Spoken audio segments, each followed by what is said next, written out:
Away we go. Hey, we're live. We're live. We're live. We're live. Hello, everyone. No, and I just and welcome to our gathering of would-be heroes. This is the Dungeons and Dragons 5th edition campaign game, a game full of swords, sorcery, magic, giants, dragons, and all kinds of monsters, including the player characters. But as a warning, this is a game that can also explore some mature themes, and while we'll be specifically avoiding topics, the game may still include body horror, gore, violence, loss of character agency, gaslighting, mind control, and many other things. Our players have discussed consent and boundaries, and we collectively avoid situations that may be triggering. Players will always let me know if anything gets uncomfortable by using yellow and red cards in our private chat. And if you, as a viewer, ever feel uncomfortable or triggered, please pause and step away. Our streams are available on YouTube after the game, so you can always come back to the episode when you're feeling it. But for now, let's introduce our cast.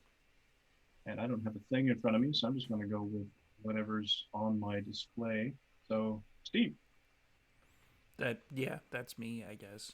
I am Steve. I'm regularly the storyteller here in Vancouver by night. I will be playing Malik Greybeard, the Dragonborn barbarian, who actually has a gray beard. His mom made it for him. Excellent. Yes, he does. Sarah. Hi, I'm Sarah, she, her. I'm playing Izamina LaSalle, also she, her, who is a order cleric. She carries around a pin that symbolizes that she is in the Amber Confession, a new homebrew organization that Mike and I have created. And I'm excited to be here and play with my friends and to interact with people in the chat is like one of the best things about streaming D&D. Jacqueline. Hi, I'm Jacqueline. She, her. I'll be playing Dr. Rosenthal. He, him. He is a human wizard, Order of the Scribes, if anybody is following along.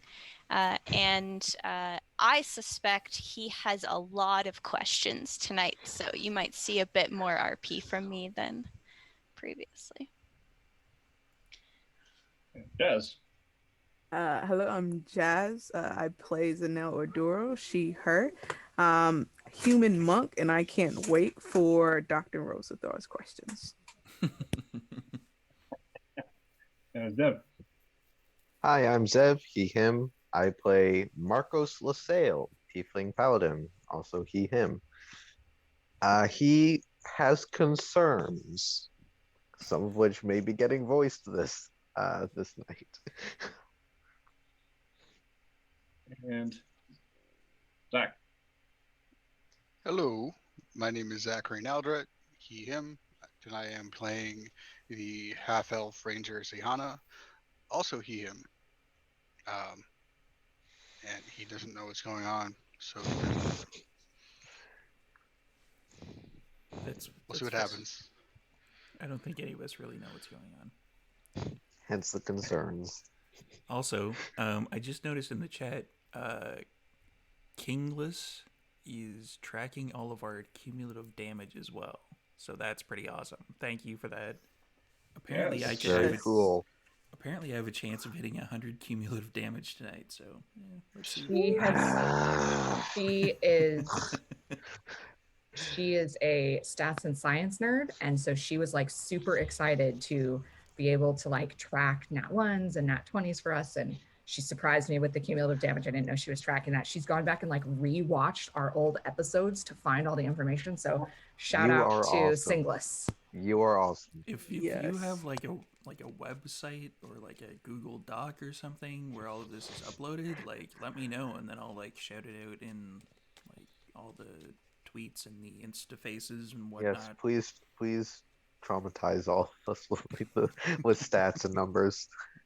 We also need a background music, but that's okay. So, let's get into this. After a hearty breakfast, this game, our heroes set out to investigate the sleepy town of Orlane after first checking in on their captured assailant, Xander, and finding him completely unresponsive to further interrogation. A short walk through town led them to meet Galen Weaver, the town weaver, and his wife, as well as Haskali Ul, the town's money changer. Not wanting to dally, the party pressed on to their initial planned destination, the ruins of the Foaming Mug Inn. Upon arrival, they found it boarded up. A discovery of a secret panel in an outside wall allowed them to go inside without causing further damage. Inside, some of the party wandered about, investigating the scene of a large fight, ruined furniture, and bloodstains, while others stood watch on the roof or attempted to draw attention to the party by faking a melodramatic scene of upset outrage, cough Karen. Further investigation by those inside led to the discovery of a basement and an exceptionally unpleasant odor emanating from it, the source of which being a group of noxious troglodytes seemingly living there. Now, having more unanswered questions than they had when they set out in the morning, our would-be heroes ventured to the local temple of the goddess of the harvest, Meliki, looking for answers, and after causing a bit of a disturbance in the main courtyard, encountered the temple's priestess, Misha Devi. And that is where we left off. So, you stand in a large courtyard with mosaic tiled floor leading to a dais, and it looks like an emerald or a jade statue of, you presume, the goddess of harvest, and a woman in her 20s, possibly 30s. She has a look in her eyes that sort of belies a certain level of wisdom beyond her years, dressed in simple robes, but has the glint of armor underneath. And she looks a bit stern, possibly a bit perturbed, and she's staring at you as you are making this cacophonous noise and yelling with the aid of thaumaturgy. What are you doing in my temple?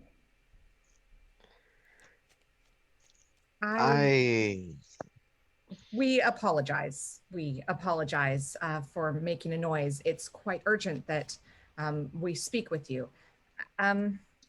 Well, there's no delicate way to put this. Several of us are travelers. All of us are travelers through the town. And last night, as we lay sleeping, several of us were attacked and attempted to be kidnapped or dragged off, myself included. And bandits? Something like Not that. Precisely. They didn't seem to want our things. In fact, almost all the members of our caravan are missing, although not their stuff. And alarmingly, there was mention of some thing behind it, a higher power, possibly. We managed to capture one of the guards. That's how we know.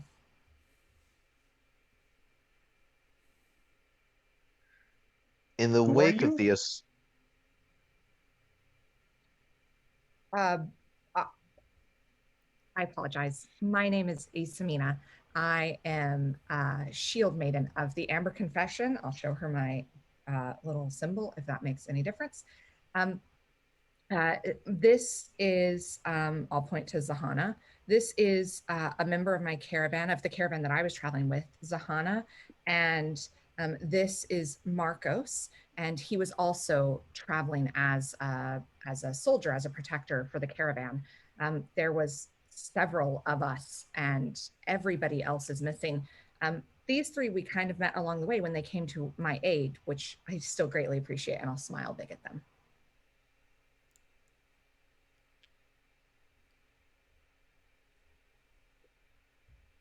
So you come to Orlane. You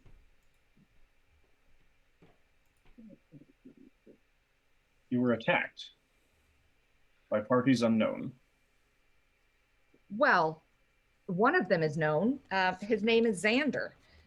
He's Millie's boy. Oh, no, that doesn't surprise me. He's always been a bit of a troublemaker. In the wake of the attack, we re-entered the tavern in which we had been staying to find that everyone who had been traveling with the caravan was gone, but also all of the staff and the tavern keeper. Our investigation led us to a hidden basement whose entry was a trapdoor in the tavern keeper's room, wherein we found a number of monstrous beings that attempted to kill us, as well as a curious statue of a serpent with a human face. So you re-entered the tavern that you stayed in the night before, and you were attempted to be absconded from. You found the place deserted, and so then decided to rummage through and. When you enter a place and find that all the people are gone, but none of their That things, doesn't allow you to do anything else in that case. on the contrary, we felt we had a responsibility to locate our traveling companions and The find we answers. the tavern owner was missing as well. It doesn't seem like a reasonable thing to abandon your tavern in the middle of the night. So we Unless they were searched kidnapped as well. Exactly, which is why we went looking for them. It's Because why we may have been able to find a You went- clue. You went looking for them in their own tavern. through the trap door and this super sketchy dungeon area. Yeah. Or like this underground, creepy, crawly. There was undead. It was not pretty. My bigger question, I want to go back for a minute. I am very curious about what you can tell us about Xander, who he may be involved in, so that we can find the rest of our caravan and we can leave. We're not really interested in staying here longer than we need to. It wouldn't surprise me in the slightest if Xander has gotten himself involved with bandits. Well, He's never had a good head on his shoulders. and you're sure that it's bandits because What else would it be? what did he say to us, you guys? Or we did not. She watches. Either she knows the truth, or She watches over us. You can have your Yes. truth. We know the real truth. No, Meleki watches over us. Yeah, I don't Maybe that's think what he that meant. Does Mieleki cotton on to the kidnapping of random travelers? Not generally, no. so. You think that it could just be bandits who It he's wouldn't gotten surprise involved me. with, and what about his brothers? Well, I'm sure he could have gotten them involved somehow. They were never exactly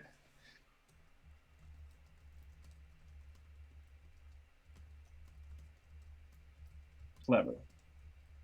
I see. So- I see.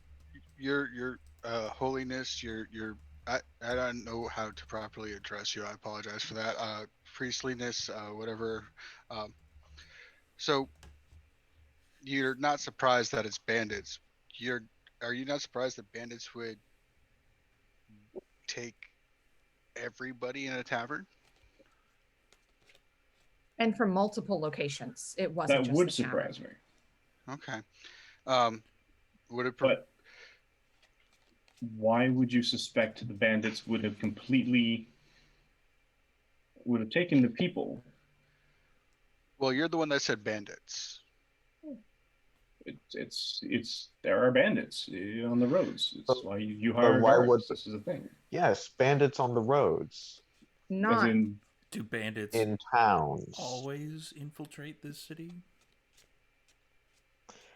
And How if did it you had get been here? bandits, priestess, my apologies. Was there any guard on your caravan? There- There was a guard contingent. I was traveling as a part of that guard contingent.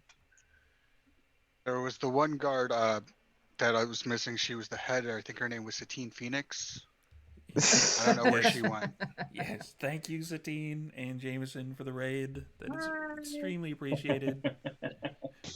I've So heard I'm of gonna her. She's no good. It's just bad news. That one. It's terrible. So I'm going to turn back to this cleric of Meliki, and I'm going to say, I truly am terribly sorry if we have offended you in some way. If you are misconstruing our intentions. We were traveling through Orlane. As mentioned, I'll point to Zahana, were attacked last night as we lay asleep. Marcos was able to fend off some of the people. Everybody in the tavern was either the tavern keeper or related to my caravan. And then there was these three who weren't even touched. So clearly there was somebody after people, but some people, and not property, because our goods are still intact in the barn behind the tavern. And no, remember sorry, Click OC, when we came back in the morning, the wagons were gone. Remember? I believe. Yeah, but I went back in the middle of the night that they took me after I got free. Right. In the moment of the attack, they didn't take our stuff. All my stuff was still where I had left it. And we had traveled around for like a couple of hours after trying to look for people. So they didn't take that stuff immediately. My lady, as you can see, we are as confused as anybody. But I see that.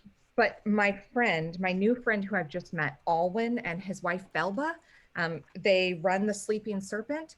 They said that this was a good town full of good people. And my lady, I just want to find the people who I'm traveling with so that we can be on our way. Is there any way or anything that you can tell us of who we could talk to next or who we could be looking for? Make me a persuasion check. First roll of the night, you guys. I believe in you. Why It's are okay. you roll? It's okay. It's okay. I was made for this. Persuasion. Absolutely. It's okay. It's okay. You got this. Natural one. No, it's not a natural one because that would be my fifth in just like 4 sessions. No, it was not a natural one, but it is only a 10 total. So I should have guided myself. 2. Come on, cleric. Okay. 10 Some total. things bother me about this story. You investigated the inn, the innkeeper's residence within. Was anything of theirs taken? Or did it look like there was a disturbance in any way or they were kidnapped? What's really weird is, other than my room where, and I'll point to Malik and Zanel and Dr. Rosenthal, other than my room where I was actively taken from, everybody else just vanished. So my room still looks like it was in disrepair, but everybody else had vanished. I cannot tell you how unsettling this is for me. Well, there were a couple rooms that looks like there was something going, that people had been taking weren't some meds they? that. But No, they they weren't. just completely untouched? Like nobody had even slept in them. No, there were definitely beds that were messed up. Yeah. Oh, really? I apologize then. But not Retcon, signs of like I a completely remember. fight. Like beds have been slept in and then gone. Oh, I In the middle of the apologize then. night. Sorry.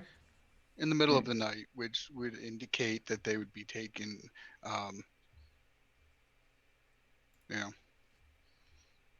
because they would have gone into the bed, and people just don't disappear in the middle of the night. A full tavern doesn't empty out in the middle of the night. You must admit that that is a strange phenomenon for that to happen. Seems very strange to someone who doesn't live here. I don't honestly have your answers for you. Perhaps your caravan just left without you. You said But all if of the they had wagons left, were gone. if the wagons were gone when we returned in the morning, which was hours after we had discovered that everyone in the tavern was gone. Maybe the rest of the caravan ran when they knew that there were bandits about and came back, mustered their own. If they had run, why would they have left all their things? In fact, if they had run, you said why? yourself that they took everything. Let me rephrase. If they had decided to cut and run immediately, then why did my fellow guards apparently abandoned even their armor and weapons in the room which they were sleeping in. Did they? Is Mike, is she being Deliberately purposefully obtuse. obtuse? Can I insight check her, please? Yeah, I saw those little eye flutters. You might be sitting back from your camera, but can I please run an insight check? Absolutely can roll an insight check. Guidance. Can I just insight her and see if I believe that like this is a surprise You to her that this absolutely would can. happen? For our official scorekeeper, that is 23 minutes before Insight was rolled. Hey, I think this is you the longest guys- we've gone. I have one thing that I do, okay? It's know if people are lying, except for not this one. Except for this I time. should have stuck to my other dice because 19 for me. 11, Put those in jail. they're metal. See, there it is.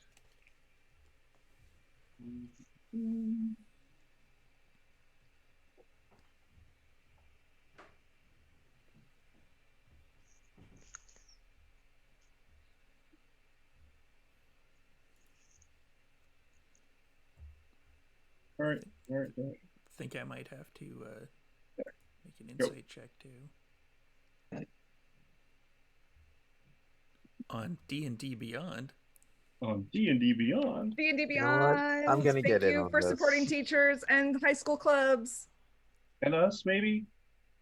Hint? Run it out there? Nope, that is a 7 on an insight check. Nope. Watch this. My -1 is probably going to get a natural 20. Oh, wait, that's investigation. Sorry, insight. I have a. There we go. We're rolling group insight. That's how suspicious we are of this That's lady. how All right, absolutely good. paranoid this entire party is. They're rolling insight on everything she says. And you're all failing. I don't know. just- Something about her is just. I don't know. I got I 13. mean, 13's Zanel got a 19. So Yeah, come on. I If- whispered to Malik, there's something sketchy, something off about her. I don't believe it. I can't remember the name at the moment, but what was the old dude? Sorry, The old guy we Alwyn. saved. Alwyn No, the old- Krillun and his wife Belba. No, No, the the old one guy I that saved. Zev saved. Myron? Mm, Oh, Mattis? I know it starts with an M. Mattis is what I wrote down. Mattis. Priest, is there an elderly gentleman in this town by the name of Mattis? Does that ring a bell? Does that sound familiar?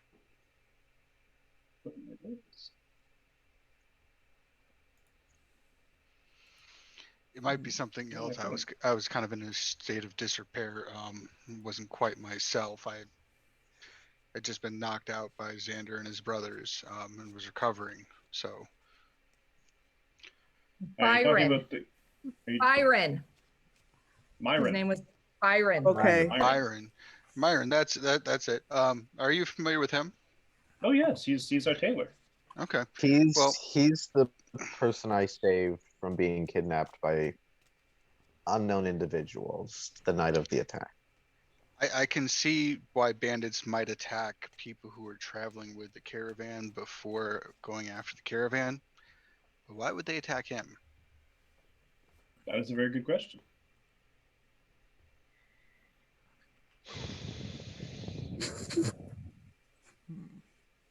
Honestly, do not know. Maybe they become more bold. We should petition the Baron and see if we can possibly get a small. So here's station the of question. guards. If bandits were becoming more bold enough to come into town, why would they try and kidnap the tailor and not, I don't know, the money changer? You have to I'm not a admit, bandit. I don't think. you have to admit, I would hope, that it is bandits explanation is maybe wearing a tiny bit thin in the light of all the actions that don't make sense for bandits, who are after all after above all else, profit. Can we Looking agree at on that? Perhaps they wanted to ransom the individual. Perhaps they don't know there's a money changer in town. looking around the temple, how decorated is it? It's modest. It's got drapings. It's got curtains and tapestries of various sorts depicting various pastoral scenes of like a harvest, and one almost like you can almost sort of do a panoramic 360 of the room and kind of see the seasons as they go, sort of thing, like a winter at the back where you came in just above the door, and it's almost like a bayou tapestry of a year in the life of a farm community, and sort of iconic graphic depictions of Melikai throughout in the various scenes, sort of thing, overseeing, blessing the crops in the springtime, and sort of generating power into the earth to grow the plants during the summer and that sort of thing. Well, that does sound lovely. I lean over to Zanel. I too smell dragon shit. What do we do here? That's not violence. Well, that rules out all my ideas. Yeah. We'll tell Izamina then. She's really good at this. Yeah. Let's Zamina and Zahana take care of it. They're talking. I don't talk. I will just. Izamina, are you standing behind me or are you in a different location? Sorry, I haven't updated the map. I'm probably standing like here-ish next to Marcos talking to the lady. When someone else is talking, I'll like whisper in Izamina's ear and tell her that something sketchy is going on with her. She's not saying everything, but she's holding something back. I just don't know what it is. I'm just gonna quietly kind of scratch, my head a little bit and slyly just kind of whisper under my breath back to Zanel. Do you think she's involved? I don't like to judge one, but there's a possibility. So, priestess, you know where? When Xander attacked me, he had two other gentlemen with him, which, from my understanding, are his brothers. Do you know where they might have gone off to if they weren't at home? To hide out. Do you know where we might be able to find the rest of them and have a calm, Nearby, collected discussion? I imagine if they're up to their usual behavior, they're off hunting possibly, or half asleep in a rowboat down the way fishing, what they like to call fishing, just them lying on their backsides doing nothing. We didn't see anybody on the lake when we went around it, did we? Oh no, down the river a ways. And no, you didn't see anyone. I'm just. Mind you didn't look though, so. I'm gonna turn back to Zahana and say, or sorry, not to Zahana, to Zanel. I'm just gonna say, tell Malik to get ready.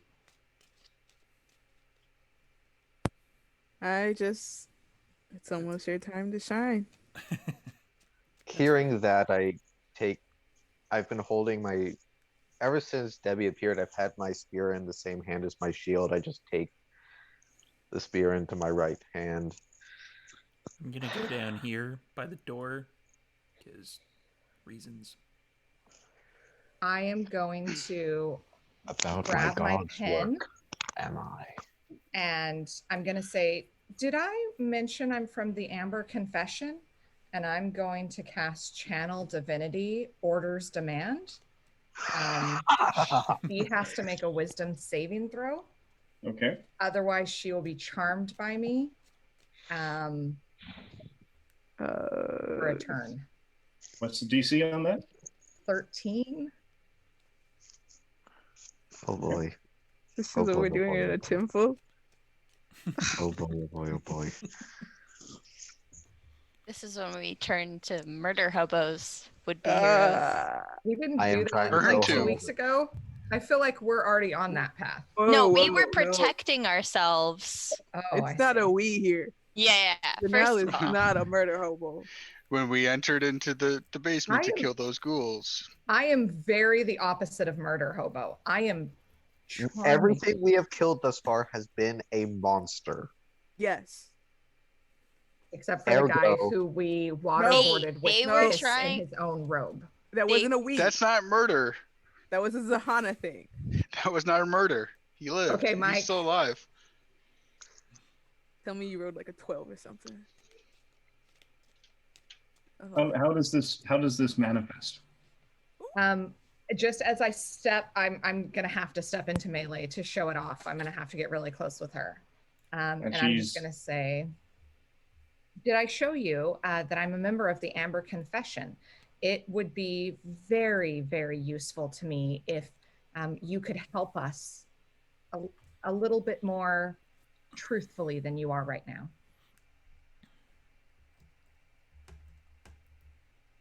She looks at you. She looks at Marcos. Turns her head slightly, acknowledging where Malik has wandered to. I stick it like a sore thumb. I'm not gonna lie. I have given you the truth as I know it. And you hear a door open back behind you to the left or to the right, over in the west side over here. I'm gonna take a glance in that direction.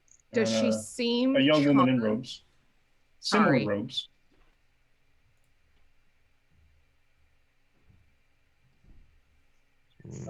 Comes through, sees all of you, kind of moves to one side, and catches Misha's eye. It sort of has this, what do I do? What's going on? What do I do?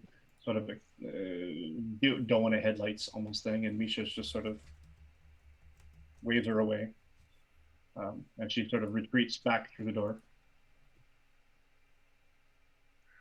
Do the robes look anything like what Xander was wearing the other night? Nope. These are sort of greenish, brown highlights to them. Very earth tone, very, I wouldn't say peasant, but definitely, they're not affluent. They're not, she's not, none of them are dressed to show off any kind of opulence or any kind of, this is a temple and we're all wealthy. They seem to, I mean, despite the fact that the temple itself is built very solidly, it appears, they don't seem to decorate themselves or the temple itself in grandiose decorations. I've given you the truth as I know it. It could be bandits. There could be something else going on, at which point then there must be an investigation. I don't have the answers you're seeking. If there was something else going on, broadly speaking, if you were to investigate, where would you start looking? Well, it sounds like you've done a very thorough job of investigating the alleged crime scene, where you found nothing, if I'm not mistaken. Rather, the absence of anything. It could be that it was bandits. It might not have been bandits. For all we know, the proprietor of You were in. You were in the Golden Grain Inn. Right, Bertram's place. Yes. He. I've never liked him. He always That felt a is- bit. Cooking 3-day-old potatoes and calling them fresh, that sort of thing. It never struck me as a. He always struck me as someone who would make a fast buck. And you have no idea what the possible provenance could be of a cobra statue with a human face. I don't. That is disturbing. So perhaps Bertram, maybe Xander as well, got caught up in some sort of smuggling ring, some kind of banditry, and then they started resorting to kidnapping. I honestly don't know. This is the best I can speculate.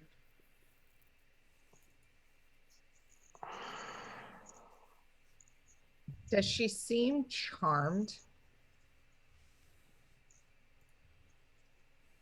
Make an insight check. Come on, you got this, friend. I Does don't it like look dice like my spell anymore. worked? 15? She doesn't look charmed. She doesn't look. She doesn't look. She's not looking at you specifically. You figure that if the charm had worked, then she would be Yeah. addressing you specifically a lot Yeah. more. But she's sort of addressing the group as a whole. She addresses you, but then she also sort of makes sure that she keeps everyone else acknowledged and in her line of sight. Well, if that is all of the information that you can share, we still need to find our caravan. So I guess we should be on our way. Before we go, how do we start the process of an investigation in this town? Well, I mean, Magistrates.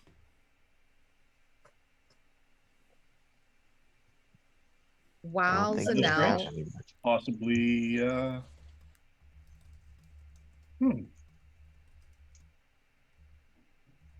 she had mentioned the Baron Zanel. While Zanel is talking to her, I'm just going to go peek kind of around that corner over by, I'm going to start to head like I'm walking towards Zahana, and I want to look inside that door where that lady came from. It has since been shut. Well, to be fair, it's ajar. Just adjust it so that it is ajar. Always ajar. Always ajar.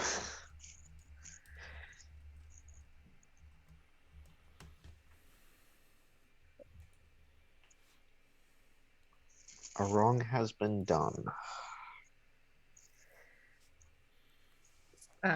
Jazz, she mentioned a Baron, that we could contact the Baron.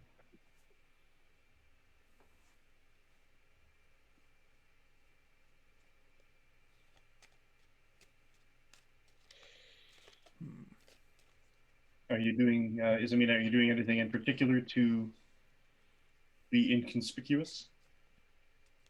Are you trying not to be noticed while you're snooping around at the door?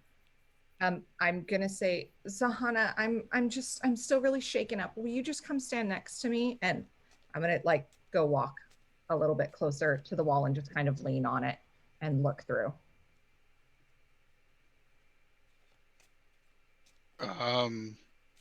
Yeah, sure. Okay.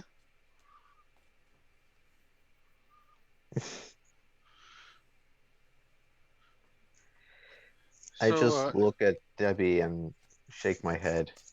Right. You seem don't have wits and very subterfuge, so let's go with stealth.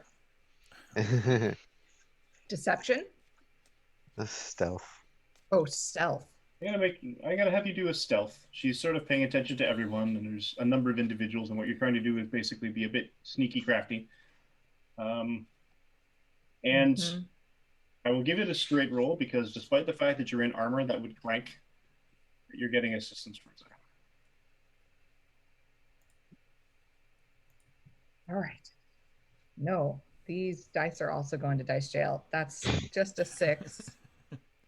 Out of curiosity, if I would have rolled at disadvantage, would it have been worse? No, 6 is what I would have gotten. Okay, good. For anybody keeping track during the home game, if you want to keep track of how many dice end up in dice jail. Don't There give you her go, more things to singles. do. All right.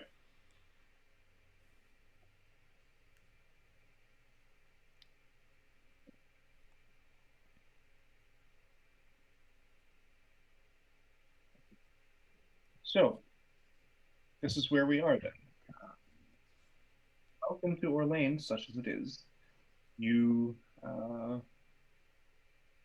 were attacked. That is lamentable. Unfortunately, I don't have answers for you. I would say be on your guard.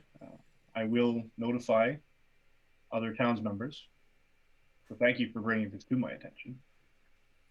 And perhaps we can organize some kind of watch until the Baron can be notified, and we can actually have some armsmen, soldiers to come down and Kindly Sure. alert us when you have sent word to the Baron. And you are staying. We're servant, you staying. said. I have the Yes, servant, yeah. It will yes, be we done. are. My thanks, Priestess Debbie. And though Who's the my Baron? and though my cleric friend is not attached to divinity, for whatever service you can offer and whatever aid, should the need arise, you can give us, know that I thank you, and my God also appreciates your help in finding justice.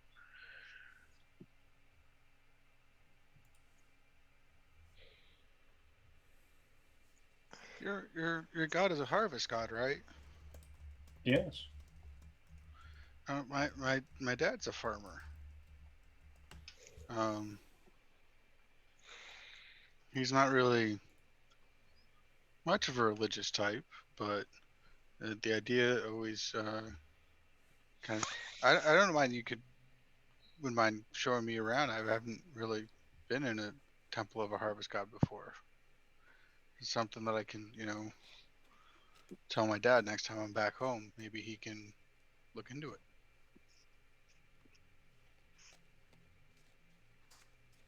The temple itself, for those who are not devout, is as you see it. The 5 elms that are growing out, basically out of the tile work. And the statue of the goddess herself. Many come here, just throw down a small place to add to kneel upon and give their blessings, and you can sort of notice along the base of the steps some dried out leaves, various kinds, some husks of vegetable matter, but not a lot. Sort of thing, as if it's been cleaned fairly regularly, but every now and then, like sometimes, you get something that gets stuck under the stove, and there a crack in the stonework or whatever sort of thing. So not all of the leaves have been cleared away all of the time. They're not fastidious about cleaning. So But this they bring is their donation, their donations and their offerings to the goddess here. so this is an open courtyard with no Absolutely. ceiling. All are welcome. So I'm gonna look up at the trees and anything. Pretty impressive. Yeah, this you don't really usually see trees next to tile like this. It's quite a feat there that you've got to accomplish. These are pretty big trees for being like,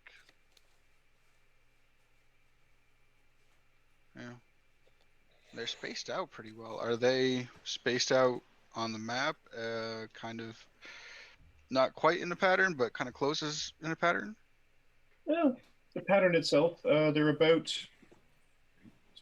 handy dandy measurement thing. They're about 20 feet apart, give or take. And they start basically the two closest to the dais are cornered to it, and then each one's about 20 feet away from the next in a almost a 5 lower points of a 6-pointed figure, a hexagon, with the goddess being the 6th point up on the dais. So she's about 20 feet linearly from the tree. It's down. And are they particularly tall, or They're substantial trees. but not out of the ordinary for this type of tree? No, they seem to be doing rather well for the sake of the fact that they're literally enclosed in a building, and they seem to be the only vegetation. I mean, you can see around them, nature finds a way.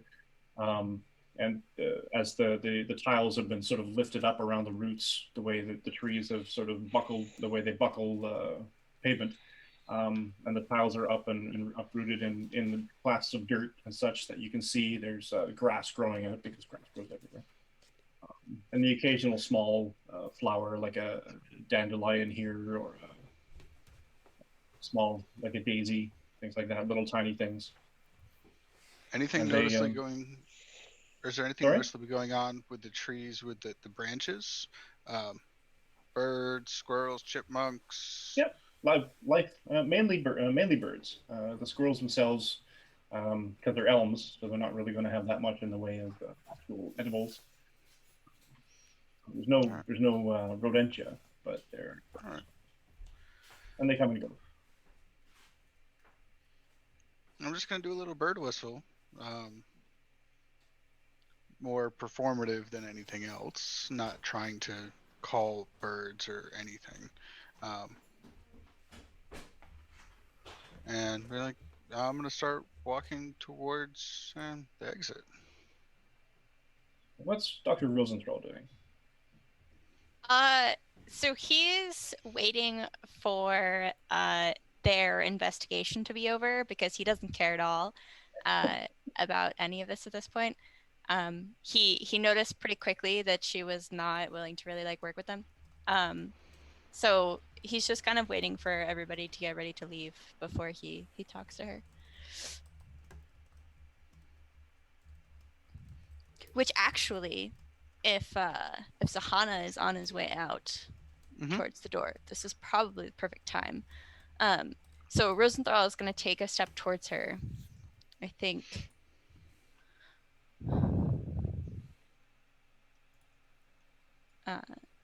And ask her, Priestess, hi, Dr. Rosenthal. It's very nice to meet you. Thank you for allowing us in. Beautiful, beautiful landscape. Just curious, do you happen to have access to a library, or is there a cache of books somewhere in town I could peruse? I'm looking for some information, and I think that that might be my first source. We do have a library. It is modest. Okay. There are books. Okay. You're welcome to peruse if you like. Yeah, I would love to. Is it here in the temple or is it in town? Oh yes, it's here. Oh, Let me just find it. What is it?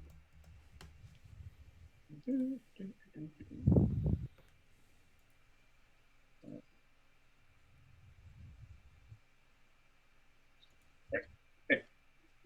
And she brings you over this way to the a small door. Opens up the door.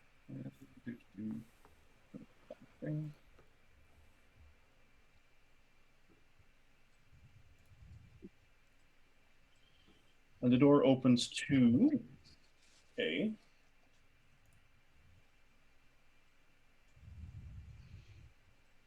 larger room divided by a rich blue drapery just west of the door. And there's small bookcases, and they contain mostly the equivalent of almanacs. Farmer's Almanac, they're basically a book on plants and their use in healing and health. A book on various birds of the region, a book on flowering plants, their use in teas, various and sundry generic flower hippie meets farmer meets eco-friendly zero carbon footprint type general library, self-help books. Excellent. Oh, I see you have an excellent cache of earth type books. You clearly farmer god. Do you have anything on lizards? Stop that.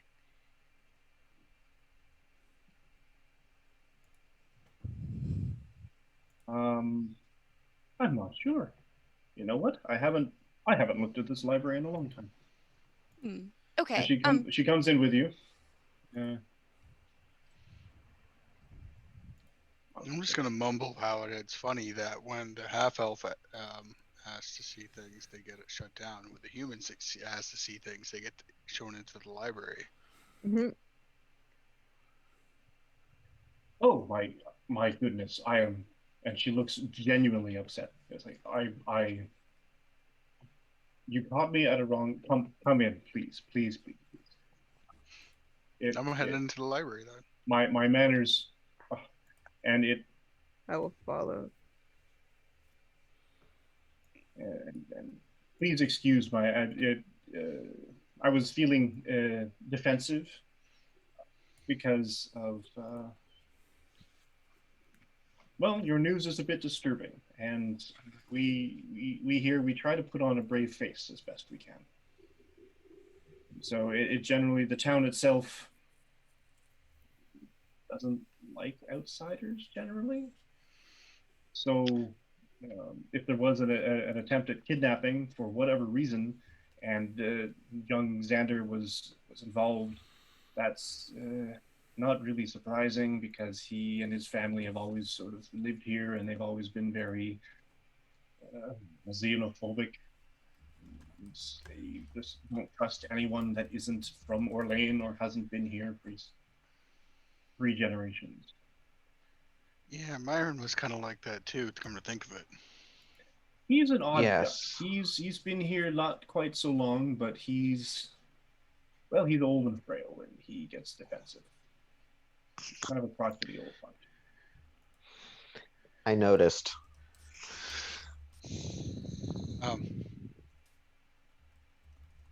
I was gonna look at the books about animals like birds and other things. Yep. Yeah, and Rosenthal is looking for a book on lizards. I would like to look at the plants and their healing uses. Mike, how big is that library that they're in? 15 by 15. And can from where That's a room that's about.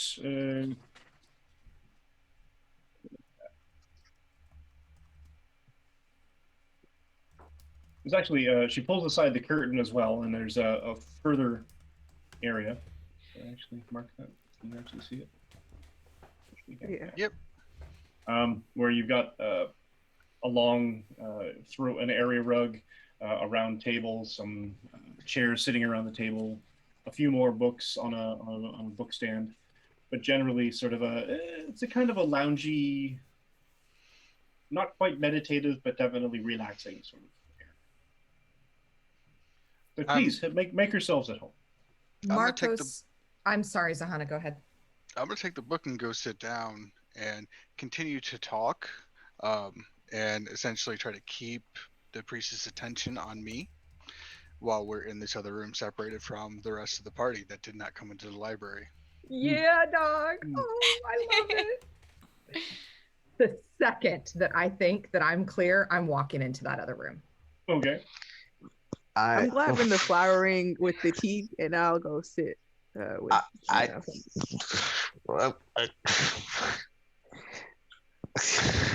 Rosenthal is looking like very content, like he's like sifting very almost like he's used to this, looking for a book that he needs.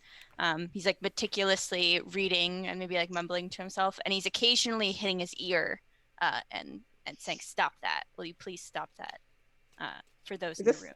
Is that something we notice, or is it like, are you being stealthy about it? I would assume, unless you're paying attention to him, you might not notice it.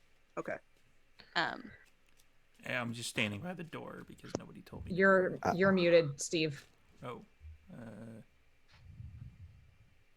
I'm just standing by the door because nobody told me to move. So I'm gonna try and catch Malik's eye and like give him the old move a little bit over and block the door so that she can't see us going into this other room. Give us some cover, buddy. Yeah. All right, I'll just move over, like standing directly in the door. Marcos, are you coming with me? Yes. Wait, hang on. Hi.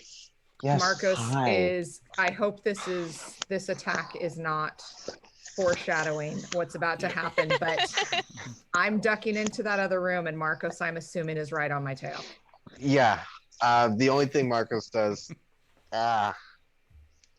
as he comes over to join you, is he takes his holy symbol out from under his chainmail. It's a little black steel spear on a chain. Okay. You move inside the room. Mm-hmm. Do I see the woman from before? No. This room, there's another, it's a different tile floor. No, sorry, wrong one. This is a dining hall, it looks like. You can see a table, a large L-shaped room, about 20 feet wide, give or take, 50 or 60 feet. So it's a fairly substantial room. With a large dining table at the far northern end. Izamina, what are we looking for? And there's a display case right next to this, the area rug that you're standing nearby. And it seems to hold, for want of a better term, a pretense of goodness. It holds some examples of the finer harvest. Come from this area. Maybe this is a case where some of the devout or the particularly noteworthy examples of or devotions have been placed or stored.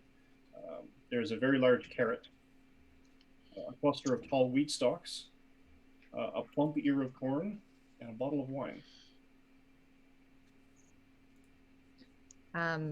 Basically in a display case, kind of like where you would normally store maquettes or it's like a trophy case. Yeah. I am somewhat less interested. I would like to just kind of move past a little bit further and kind of go up to the corner here and just kind of look around and go, excuse me, quiet enough that my voice isn't carrying back into the main temple, but excuse me, could anybody help me? Is there anybody here? No answer. Give me an investigation check, though. Can I help her with my that? My rolls are only getting better, guys. Yourself. I'm gonna try and... Hey, new dice. We found our dice for tonight. That's an 18.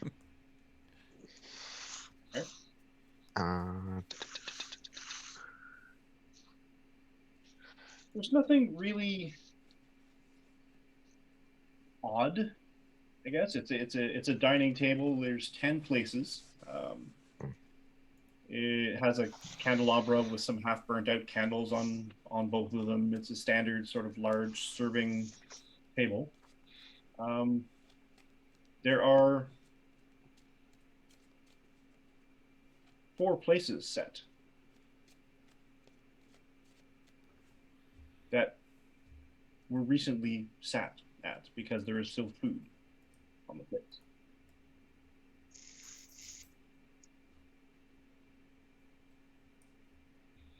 Like a full serving, or there's just a little bit of leftovers? It seems like, well, there's food on the forks as well, sort of thing. There's evidence of someone who was recently eating. Is there any other? And she's not here. No. Is there doors that lead somewhere else? There is in fact a door on the other side of the room, further along on the north side. Is it shut? It is shut. I'm just gonna knock lightly, not enough that anybody would actually like hear it on the other side, just enough that I feel like I've done my due diligence in knocking.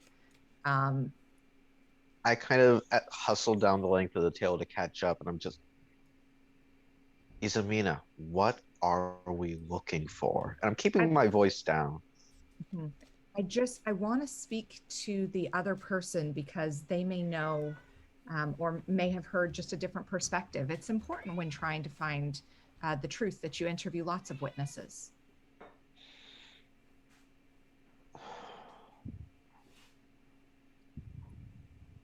Is there anybody there? And I'm going to try the door handle. Is it locked? It is not locked. Yeah, I'll open it and go on in. Okay. Oh. And it opens into a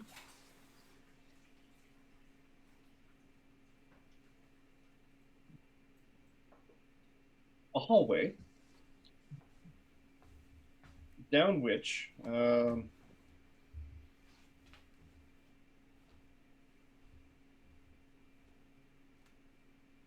5 separate doors lie against the north wall, equidistant from each other, so they seem to be. And they're basic doors. They're basic sort of wooden.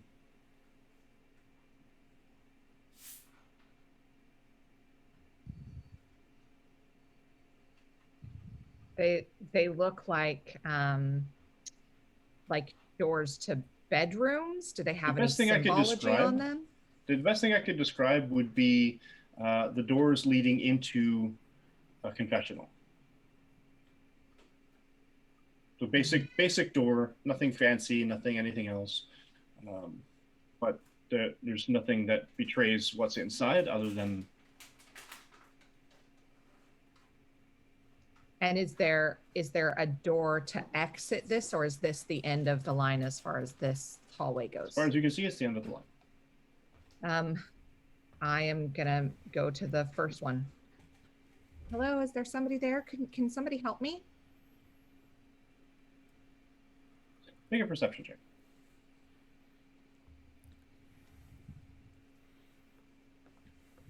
Oh, yes, these dice. 22. Was that natural 20? It was a 17 plus 5. Yeah, plus 5%. Oh, yeah, you did. Okay.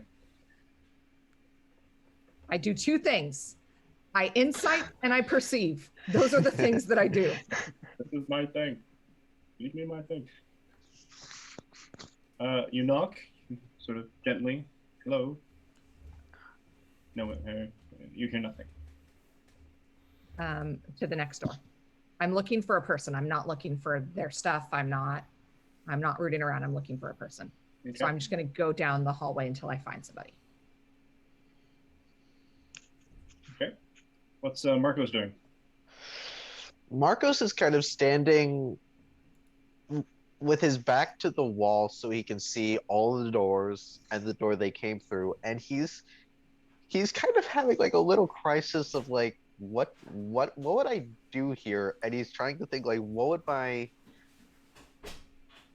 would the older knights at the monastery fortress do in this situation?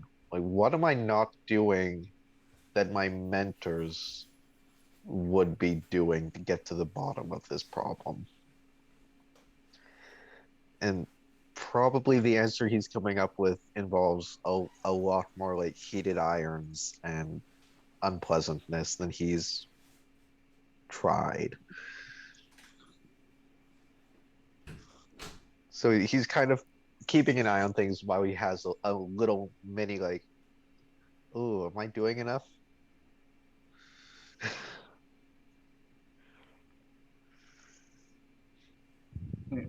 Okay. And Isamina, you're moving to the next one?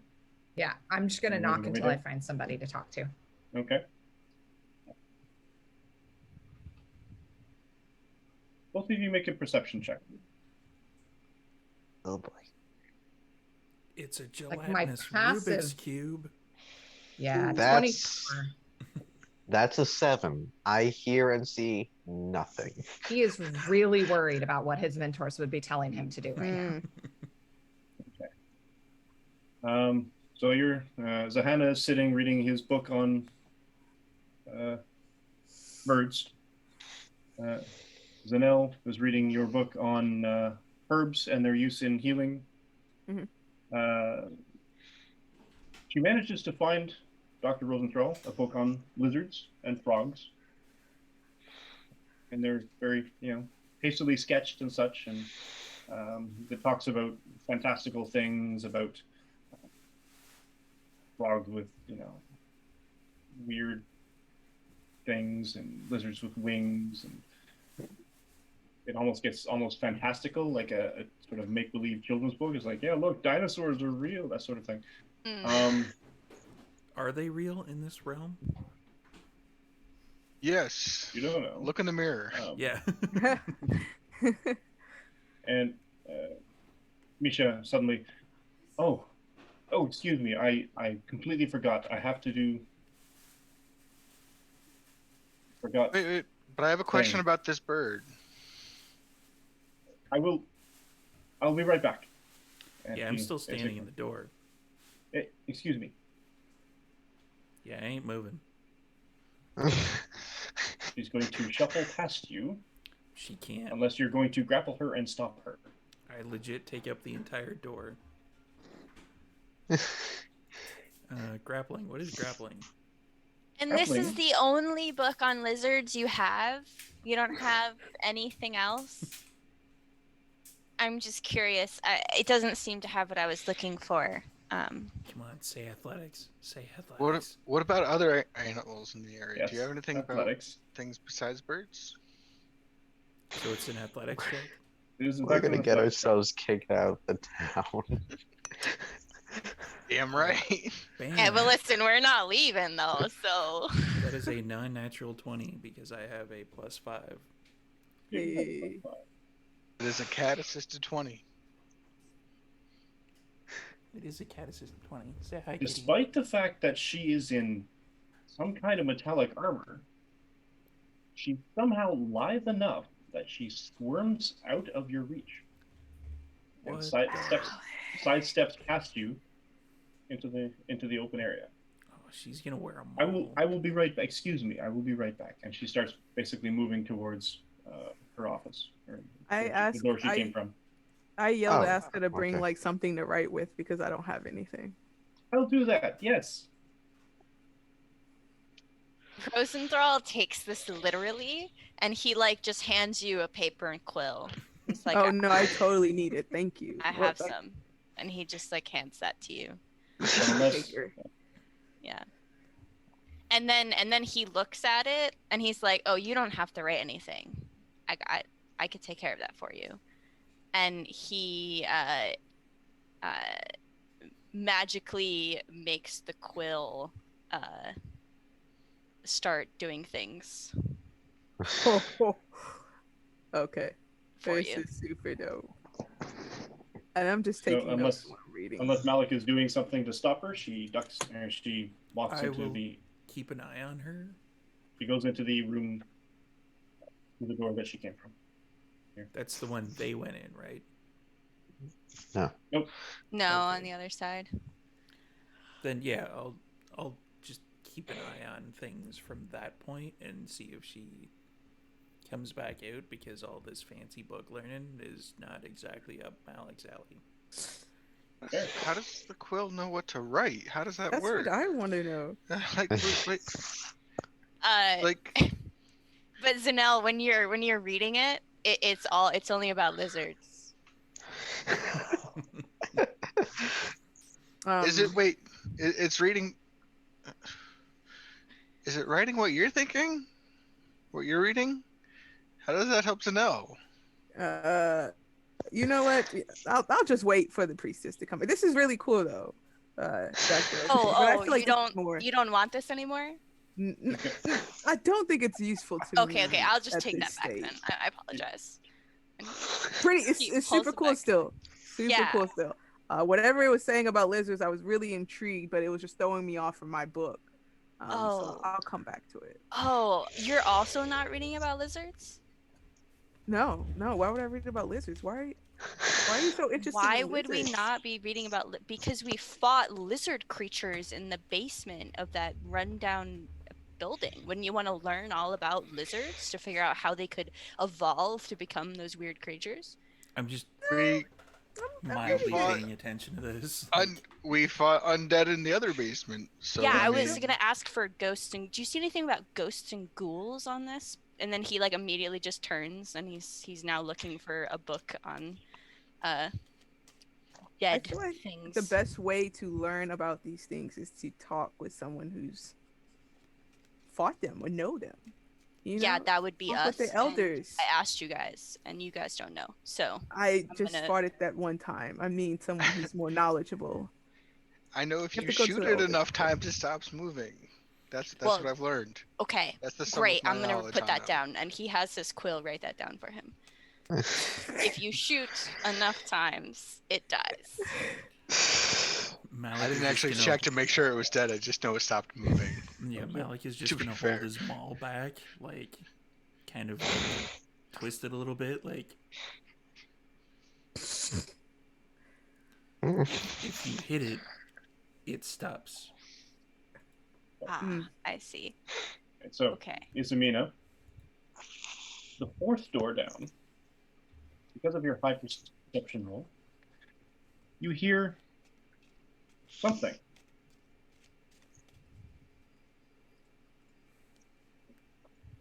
The fourth one?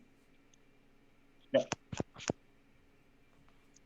I'll knock a little bit louder. Excuse me, is there somebody there that could help me? It's a gelatinous Rubik's Cube.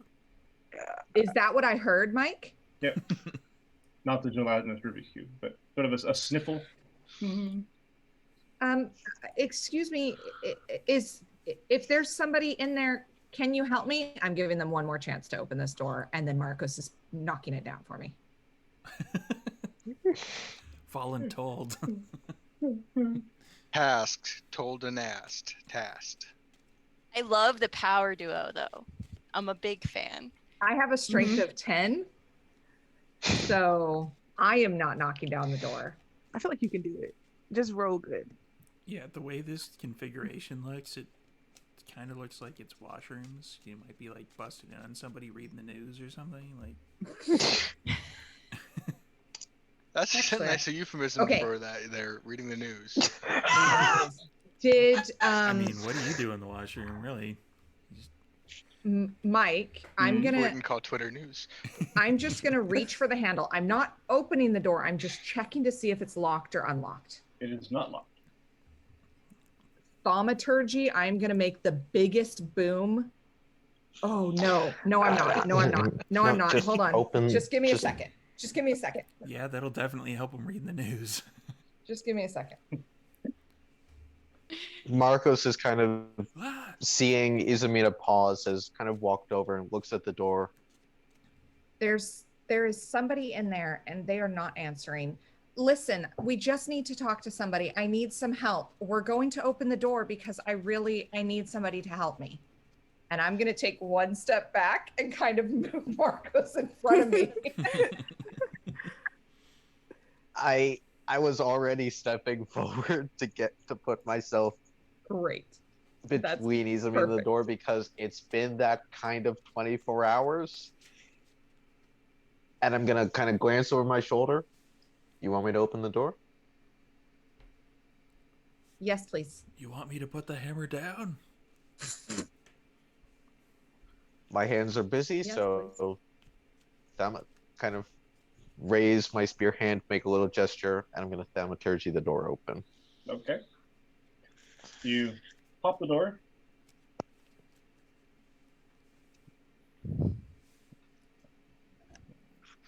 And the door, okay. The door swings open.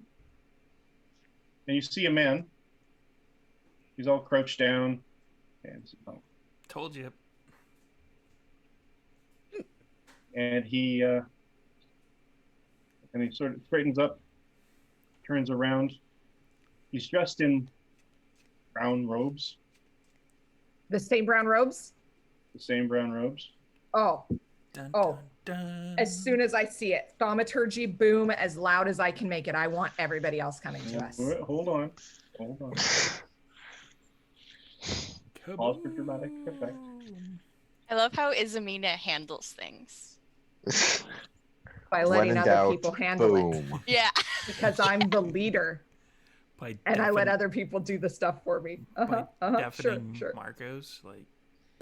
Yeah. He doesn't need to hear to hit Look, things. I've seen him work. If Marcos was not deafened by the thunderous blast of that smite, he's gonna be fine. This is also true. All right. Are we doing initiative or what? Not yet. Oh, man. He straightens up, kind of cracks his neck. And he looks at you. He kind of brushes his nose and welcome. It's nice that you've come to see the mistress, without the mistress having to get you to come and see her. And at that, he starts moving forward.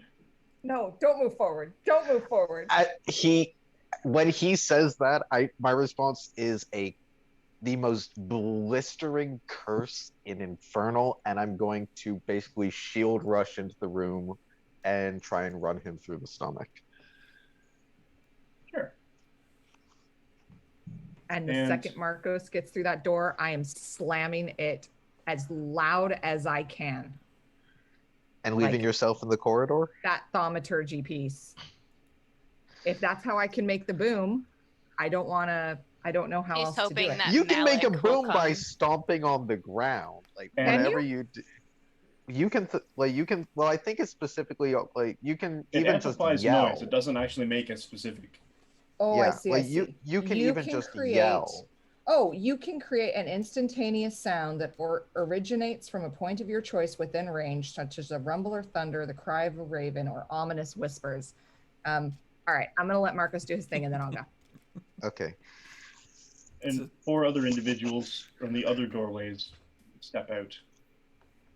Each of them sort of similarly dressed, brown robe, wicked-looking dagger. And the rest of Now, us. we can do this the easy way, or we can do this the hard way. And before we roll initiative, I think here's a good point to take a break. Oh, that's wrong. You bastard! Everybody hydrate. I need a Come pastry. back in 5-ish to Give or take about 5 minutes. see what happens next. All right. And we are.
once again live-ish.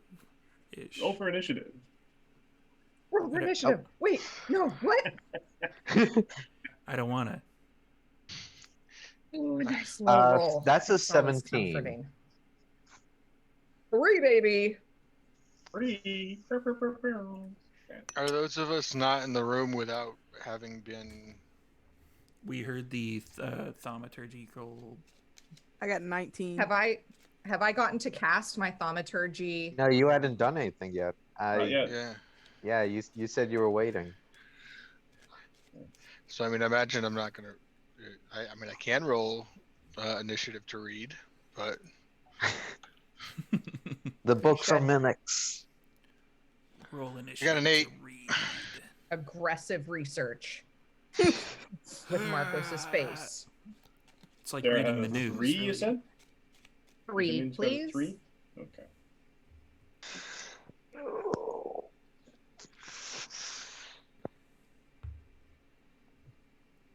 Okay. So, you have these now 5 individuals. Humanoid, human-looking,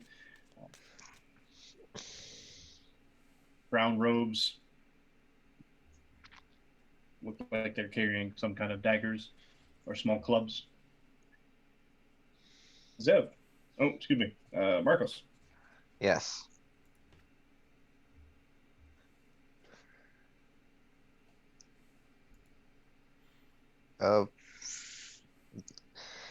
I go barreling into the room at the guy we opened the door on, and I'm gonna stab him. That's fair. So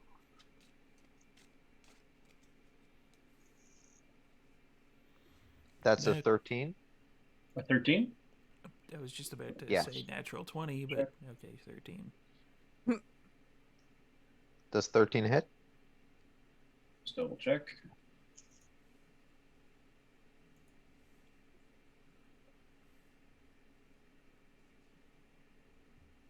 No. Man, didn't even take his armor when he was going to the washroom. No.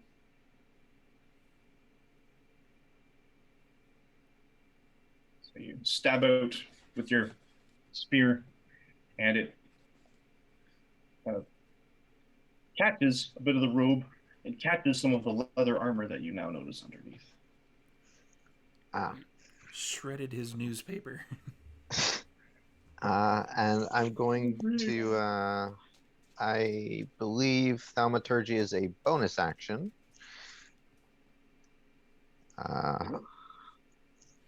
No, it's an action, never mind. I'm just going to continue cursing in Infernal. Just getting more and more creative.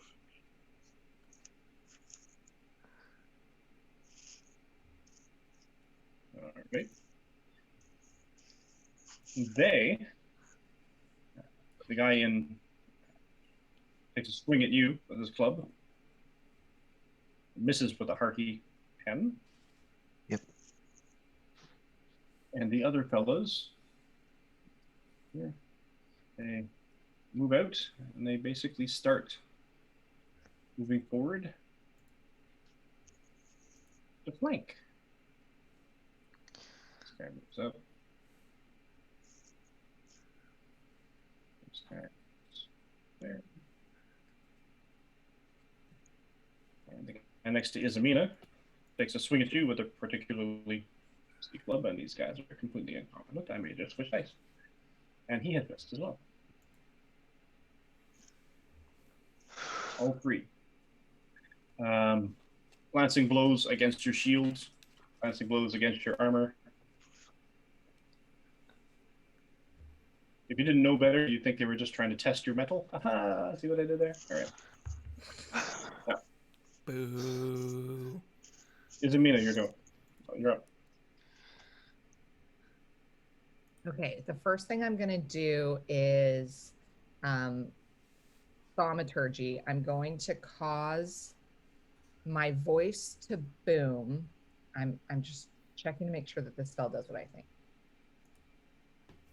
Create one of the magical effects within range. My range is 30 feet. So behind us, like at the entrance, just on the other side of that door that leads to this hallway, I'm door that is shut. going. We didn't shut it behind us when we came through. Right, you didn't. I am going to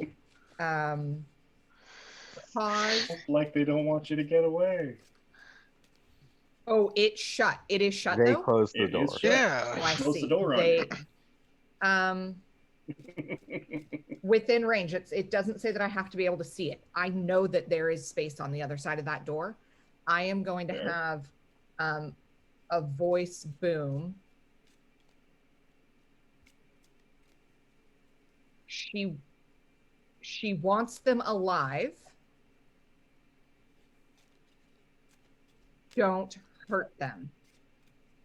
And I need it to be loud enough, hopefully, that that the other members of our party also hear it. And hopefully it'll help persuade these guys. Really, you've picked now. Can you guys hear my cat horking right now? That's Nope. really great timing. So special. And then I am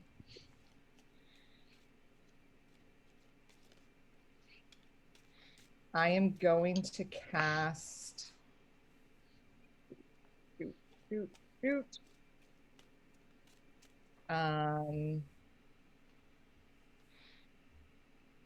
I'm going to raise my hands and surrender. And I'm going to say, we came here looking for help. What do you want from us? As my action, I'm going to try and persuade them into not attacking us anymore by surrendering. Maybe with advantage because I made Thaumaturgy voice boom. It's a bold move, Cotton. Let's see how that plays out. Yeah.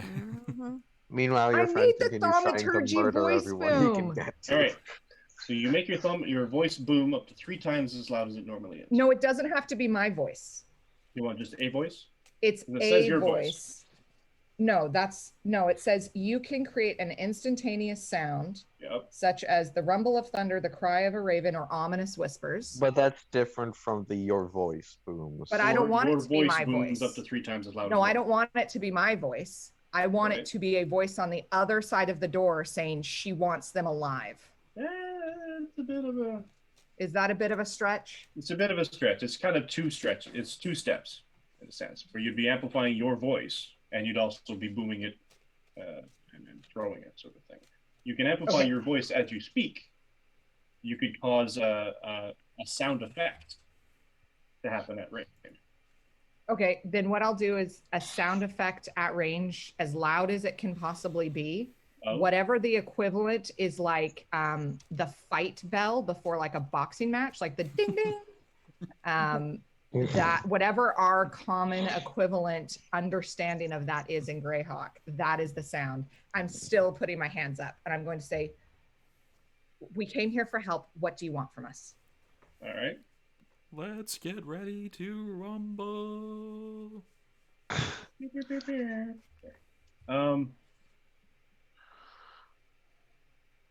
Everyone else, except Marcos, make me a perception at disadvantage, except Malik, who is outside in another room closer. So I just roll regular.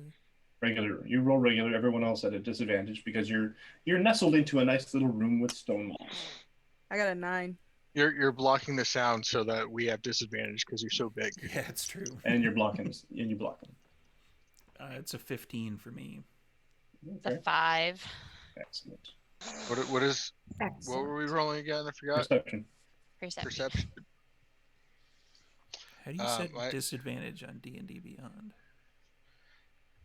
You just I roll just it twice. rolled it twice. If you Yeah. right click on it, it'll give you the option to roll with advantage or disadvantage. Oh.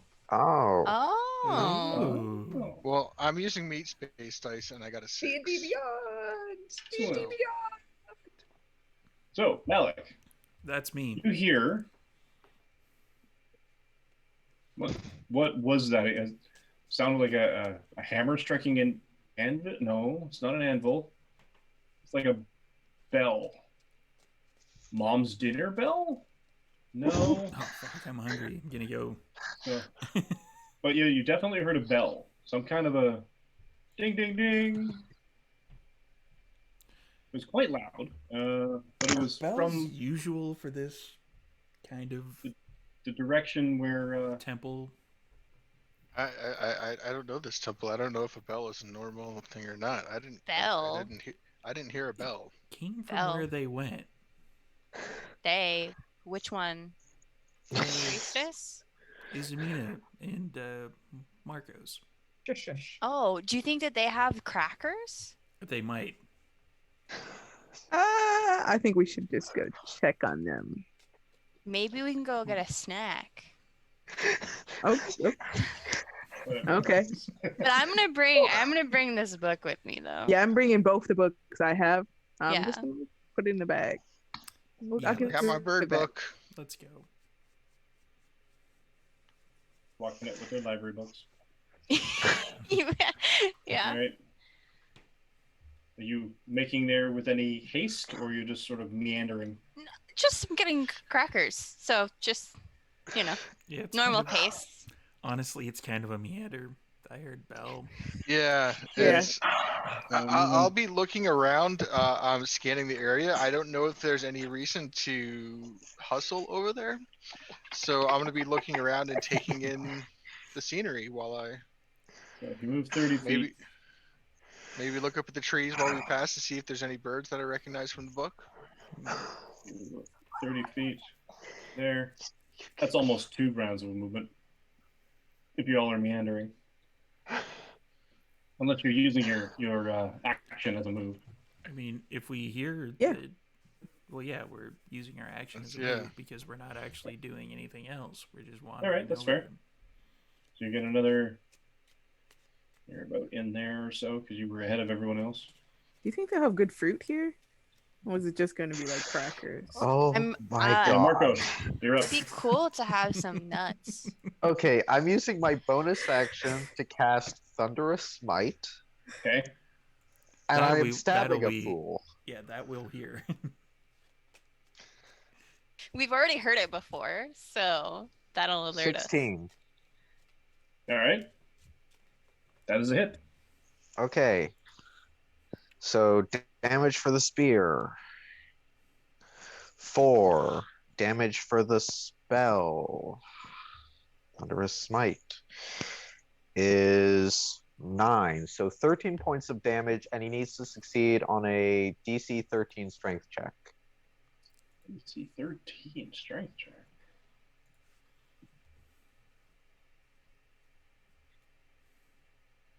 And he fails. He is thrown 10 feet back and knocked prone. Excellent. So I don't think he has 10 Um, feet to go you- back. He summon the crashes into the wall. power of the thunder into the spear, and you thrust it forward, and it hits him right in the chest, and it explodes into a thing, and ripping apart most of the brown robe on him, splintering a bunch of his leather armor as he's thrown backwards into the wall, and falls forward right onto his face. Fall prone.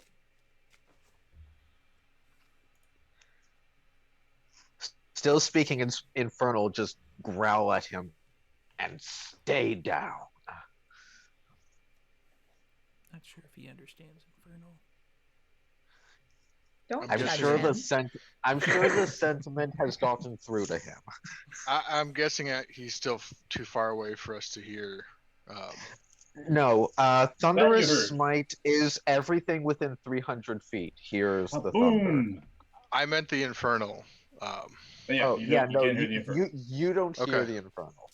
Okay. You do hear the thunder, and that is my turn.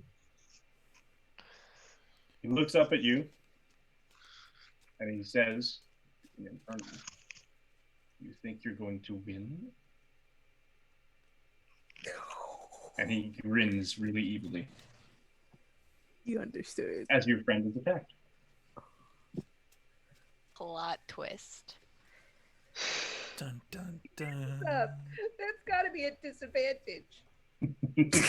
My husband from the other room, when you said as your partner gets attacked, I just heard my husband go, yes. Somebody's sleeping on the couch tonight. Somebody's sleeping on the couch. Don't do him like that. Enjoy It's the too late. doghouse. To be fair, you brought it upon yourself. Who's I in the cast doghouse? Doghouse. Who's in the doghouse? He just wants the story to be exciting. Yes. Give you an opportunity to shine. His night's about to get excited. Let me tell you. Let's As keep you playing. get. Oh. As we get I'm going to assume a 19 hits you. Me? Oh, wait. No, it doesn't. Who? It's Amina. Yes, it does. Yeah, a 19 hits me. And the other guy. Ow. Oh, That was that's rude.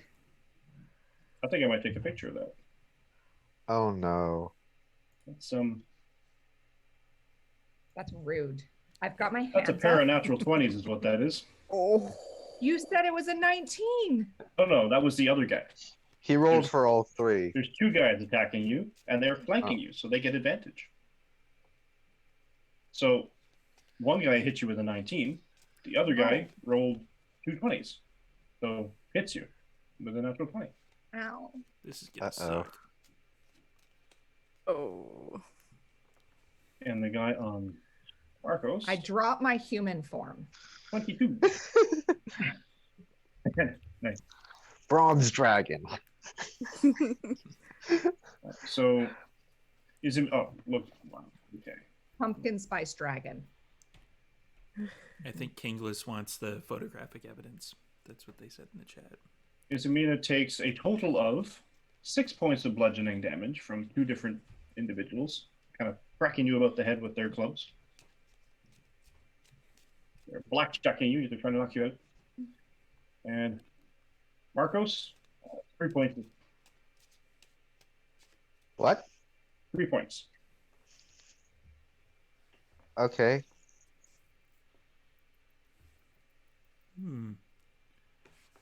This is gonna. And everyone else can Smite. now roll for initiative. This might push. Can we use the initiative we just rolled before? Absolutely. Oh, yeah. Wait, you did. What was your roll before? 16. 19. 12. Because she's got dope monk shit in her Anna? initiative roll. I didn't write it down. You remember? No. I can roll it again. Please do. Natural 20. Natural See, that's a one. 6, so plus 3 is a 9. That works. All right. So we've gone down to. We'll finish the regular initiative with Izamina. Ow. That was very, very rude. Clearly, my hands were up. I had surrendered. You have a problem. I'm going to grab hold of him Yep. and cast Inflict Wounds. Oh, man. Kingless in the chat just said, fun fact, This- the only thing Izamina has caused damage to is an innocent horse. And that continues to be the trend because well, that was a natural 4 plus 5. Excellent. I'll have you know that I do have speaks with animals. That horse was not innocent.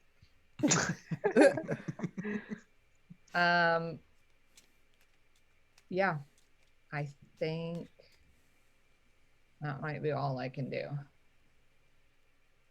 Throw it up to the top. So.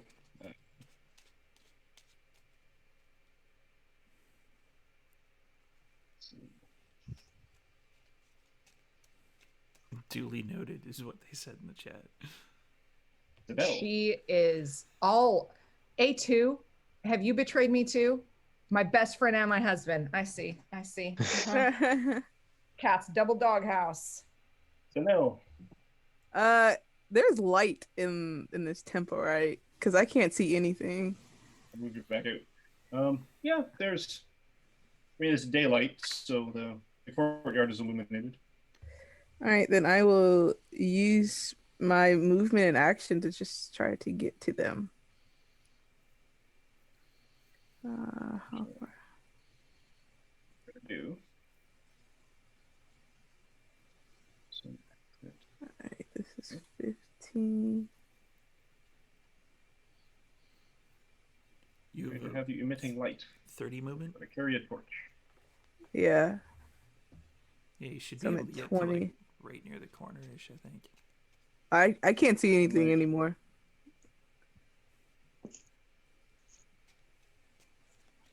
Bam. Oh yeah, okay. So 30. Now you can go through us. Oh, okay. Do the same for Malik. So that would You be can always there. just And drop the torch if you don't want it. I can see anything anyway because I have D&D rights with the D&D rights or No. whatever. Yes, 20. you have story. You have DM privileges because you're just I'm playing gonna the map. accidentally delete some of these guys from the Yeah, attack. these guys are. Oh, All right, I used my action and my movement, and that's the end of my turn. okay. Where are we? 17. Marcos. So this guy spoke from where he's presumably lying on the ground, or did he get up? He's lying on the ground.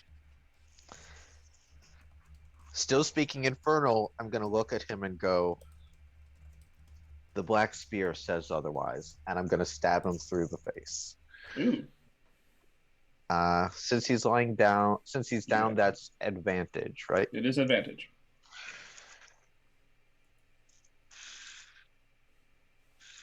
That's a 19. Okay. Roll the damage. He takes 5 more points of piercing damage. Put a face. As your spear comes down, he slides out of the way, so it misses his face. It's kind of skins across his cheek, stabs into his shoulder, cries out in pain. And as I draw the spear back in infernal, where's your mistress now? And he's coughing a little.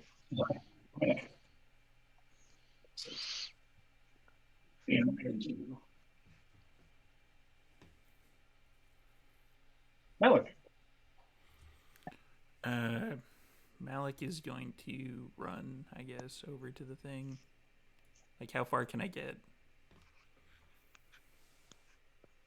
Where are you there? 1, 2, 3. You can get in. You could go if you do full roof. You could go.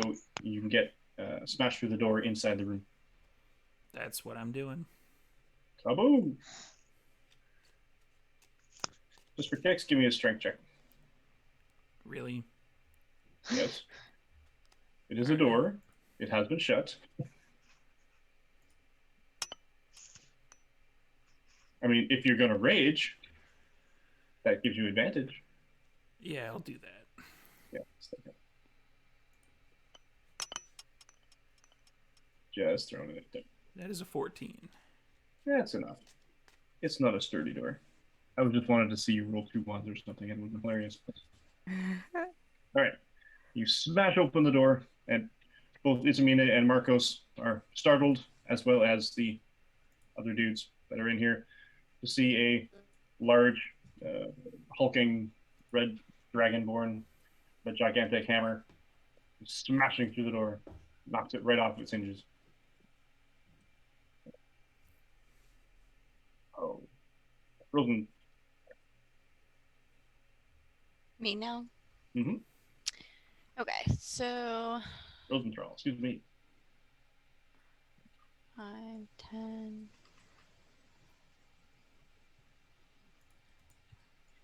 30, 40, 45, 50.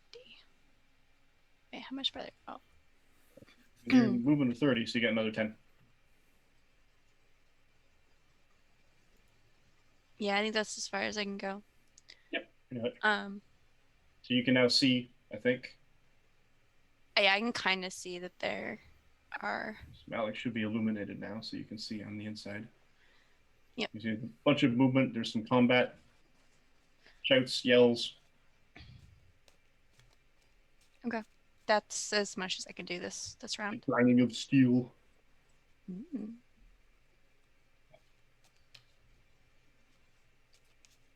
These guys. So, the guy on the floor reaches up, tries to grab at you, at the same time reaches back, pulls a dagger out of his belt, tries to stab at your foot. Okay. He has a disadvantage because he's prone. Pretty sure a 14 doesn't hit. Yeah, He that's stabs it into the floor, into the throw of the area rug that he's lying beating into. Meanwhile, the guy behind him, one side, is attacking and has advantage because his ally is within 5 feet of you. Oh, no, he doesn't have advantage, excuse me. He does the sneak attack, which hits you. I mean, what? I'm pretty sure an 18 does not hit. yeah, that Sure misses. 20, right? 19. I have an AC of 19. So now this other guy stabs at you and somehow just misses, cuts through a chunk of your cloak as you sort of deftly step aside as you realize just at the last minute that he's coming at you from the side. Meanwhile, Izamina, a 19 and an 18. Oh, yep. Doubles. Total of 4 points of bludgeoning damage as we continue to assail you.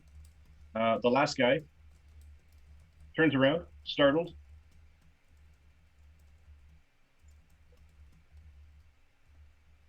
And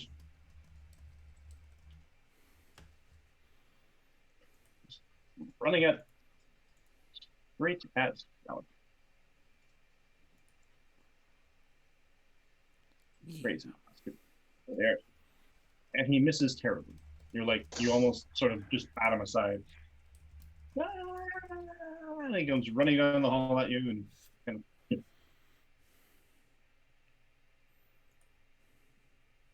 So Hannah. So I'm gonna move up to at least around the corner, and can I see any of them? You can, but you will be shooting at anyone. If you're shooting at anyone with your bow, they will have cover.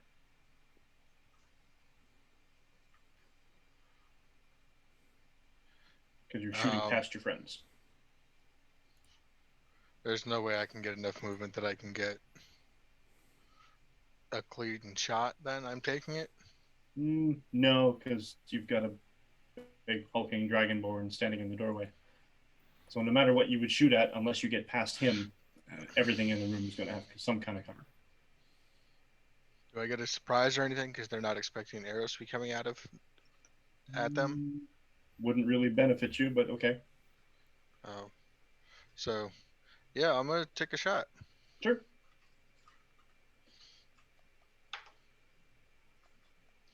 That is a natural 20. That's excellent. So that's a 25 with my proficiency. Even with cover. All right. Roll your damage. What's the right damage dice for that? That is 10.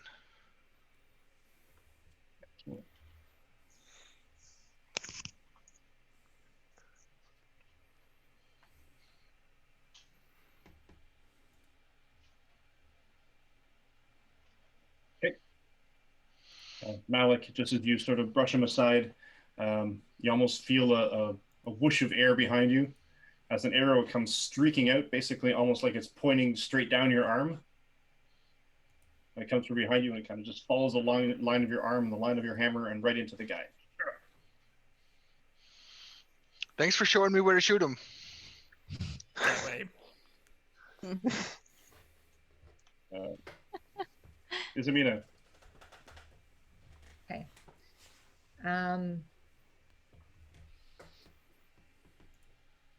16, that... Shoot. Oh, I really need cantrips that do something. I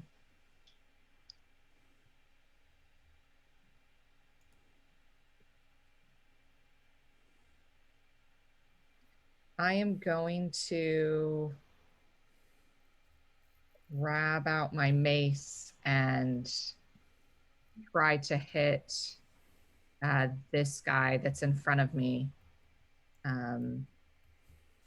Yeah, that's what I'm going to do because I don't want to use any more spells.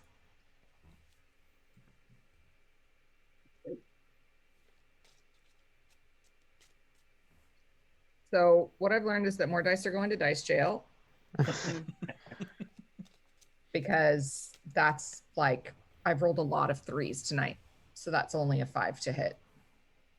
That's not it. That's not good.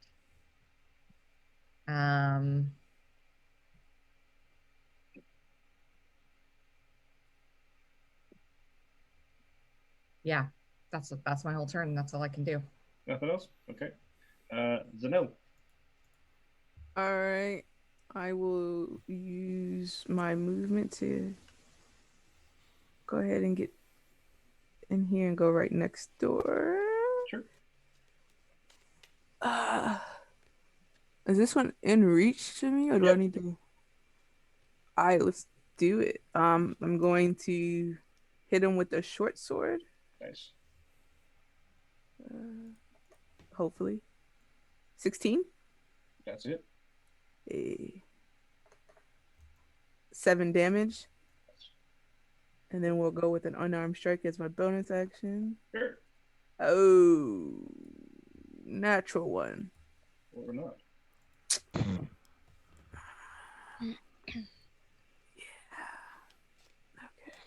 You stab out with your. How are you doing the unarmed strike? Is it a foot or a hand? Hand.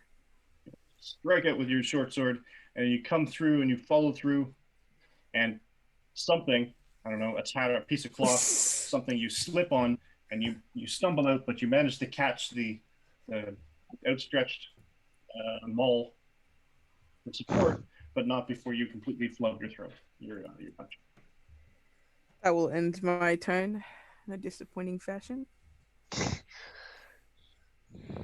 So Malik, to his credit, sees Zanel basically grab a hold of his the maul and she does some kind of ballet thing, dance move of some kind.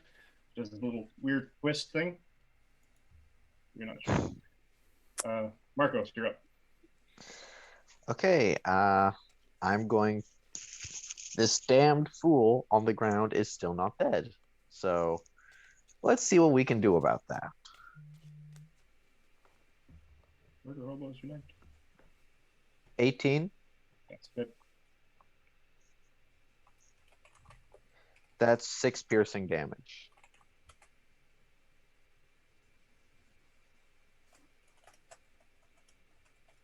And I'm just going to glare over my shoulder real quick at the other guy. And speaking Infernal, this is your one chance to stop fighting, and maybe we'll let you live so that you can tell us who your mistress is. But I'm going to tell you, I'm in a bad mood. You stab the guy while you're staring at the other guy. But, no, I stab the guy, I feel the contact, I look at the other guy, and I'm just like, last chance to give up. Twist. Okay. Roll your damage. I was 6 damage. Okay. Yeah, so collapses. Doesn't seem to move. Doesn't seem to react when you twist the spear. Malik. Right. The one in front of me. Zanel kind of did this weird thing in front of you. Back up a bit. The other guy in front of you doesn't look all that great because he just got skewered with a short sword and an arrow. Marcos is over on the other side of the room and he's muttering some kind of weird gibberish language while stabbing at somebody on the inside of the room. So Zanel, when she kind of did her unarmed strike that didn't quite hit, she grabbed onto the maul, right? Sure. So I'm gonna kind She of like, can let go and move aside, yeah. well, yeah, I'm gonna grab her a little bit by the scruff and make sure that she's standing up and be like, "Excuse me," and then I'm gonna kind of swing the maul up and underneath, and yeah, he's gonna go away now.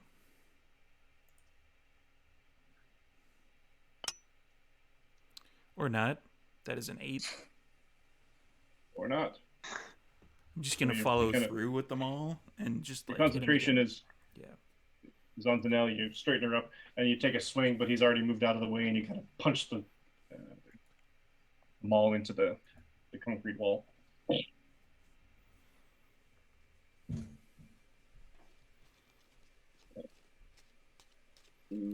Rosenthal. Okay. Hopefully, I do something really cool. All right. So, I got this planned. Okay. Rosenthal is going to take a 15-foot step forward. So, take 3 steps forward. He's going to cast Misty Step to teleport himself just behind the guy to flank with Malik. When he reemerges, he's going to go, "Where's the crackers?" And then he's going to smack the guy on the head with his quarterstaff. Nice. That was dope. You attack with advantage because you're flanking. Yes. Okay, so... Boba Fett, where? So that's a 13. That does not hit. Ah. It was close. Even with advantage? Yeah. Even with advantage. Yeah. It's almost cool. He's too Those are focused on getting crackers. Those are some Izamina level rolls.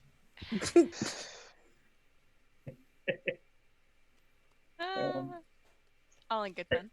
Their turn. He's dead.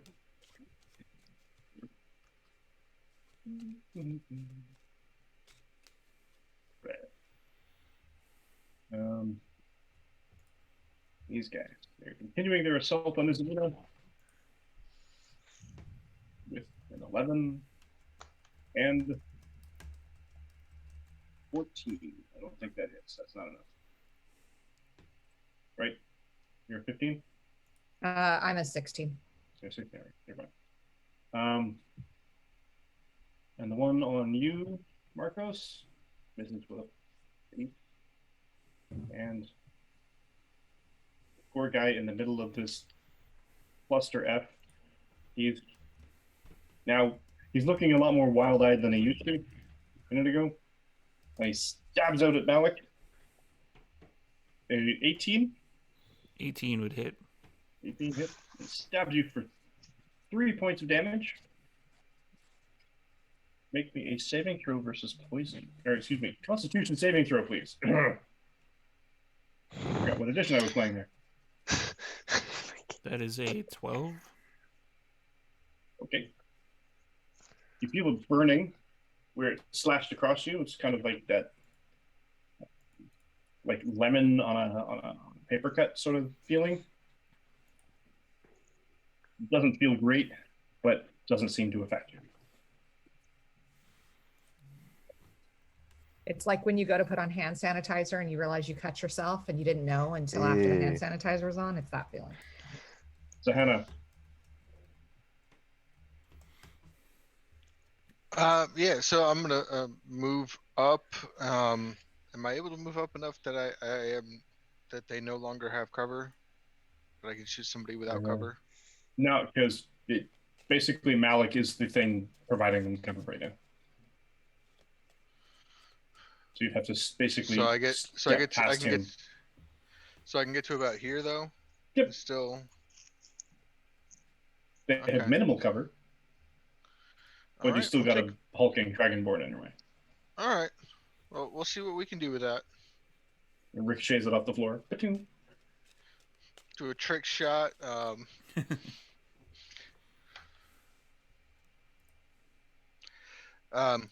So with covered as a 16 hit? Yes. Okay, I hit. Roll your damage. That is only 4 damage. No. Not as Oh. impressive as the last one. So, Malik, you're kind of taken aback as Rosenthal just sort of appeared out of nowhere and is poof with sort of mist and ethereal magics of some kind. And spins around, tries to clock the guy on the head. You're sort of looking at him and standing there for just a brief moment. Before you start moving again, another arrow comes by and kind of zips past you on the left, hits the guy in the face, knocks him over backwards dead. In your brain, there's a bunch of arrows flying at you from the other side. You might want to move. I'll get around to it. All right. Izmina. Okay. Shoot. I'm still not hurt. Marcos, are you doing okay? I'm good. Okay. Then I'm going to attack with my mace again. I don't want to use a spell yet if I don't have to. So I'm going to attack with my mace again. Oh, that's a 20. Not a natural. I'll take it. That'll work. For 2 whole points of damage against this guy, like right here in front of me. Excellent. Those are my first 2 points of damage, you guys. I'm really proud of you. You I am really proud of you. Amazing. I'm the leader. I try to lead by example, so I'm really, really proud of that. Thanks, guys. That was fantastic. I'm gonna say to our friends who have just wandered in, we should try and keep one of them alive. attempts were made. And where did the lady go? And that's all I can say. Dunno. All right. I'm going to kind of like step up here and No, he's out. attack. No. Okay.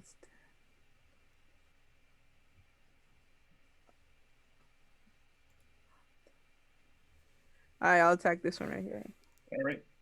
Oh, and you're flanking, so you get an attack with advantage. Hey, Flanking. 21 on the short That's the sword. day. That's a hit. 7 damage again. Let's do this unarmed strike. Oh, you can do a flurry of blows.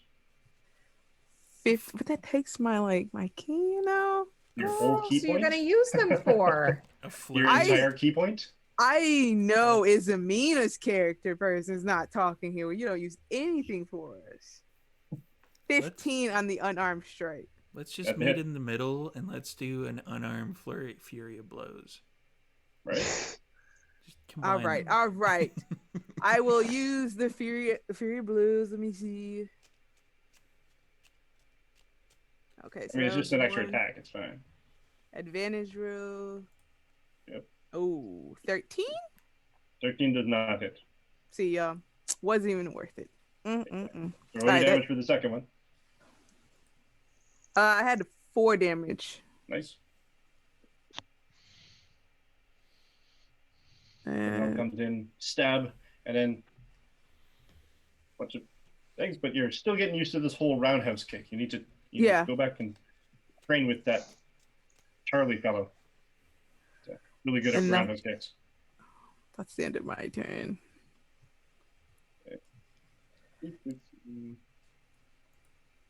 No, so Marcos.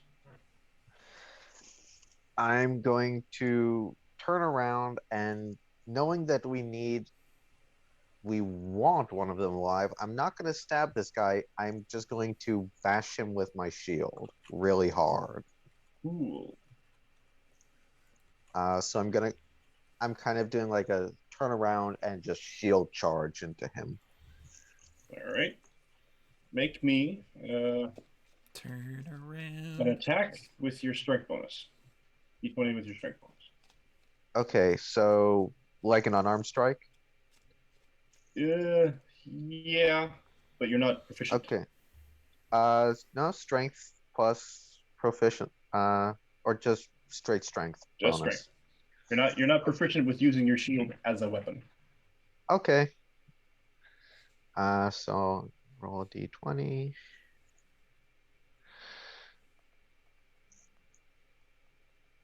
That's gonna be 19. That's a hit. 1d4 plus strength. Okay.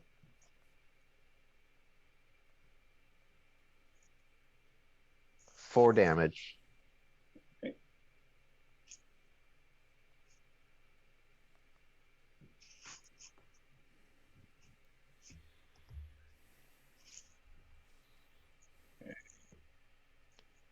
Alec. Hey, Talon Claw, thanks for the raid. Hey, Talon and Claw. I'm gonna go over here. I'm gonna make this guy go away. Don't Cast kill them all. him. You'd have to talk that over with them all. You're raging. I am. You Go to sleep, thunder go up. to sleep, go to sleep. That is a 16. 16 is a hit. Roll your damage. I believe that you want to keep these guys alive, but the Maul does not. The Maul stands still. That is 10 points of damage. Did you roll it? Oh no, you're not great weapon yet. Sorry. 10 points? Okay. Great weapon comes at level 4. That's when things get disgusting. All right. Roll and throw.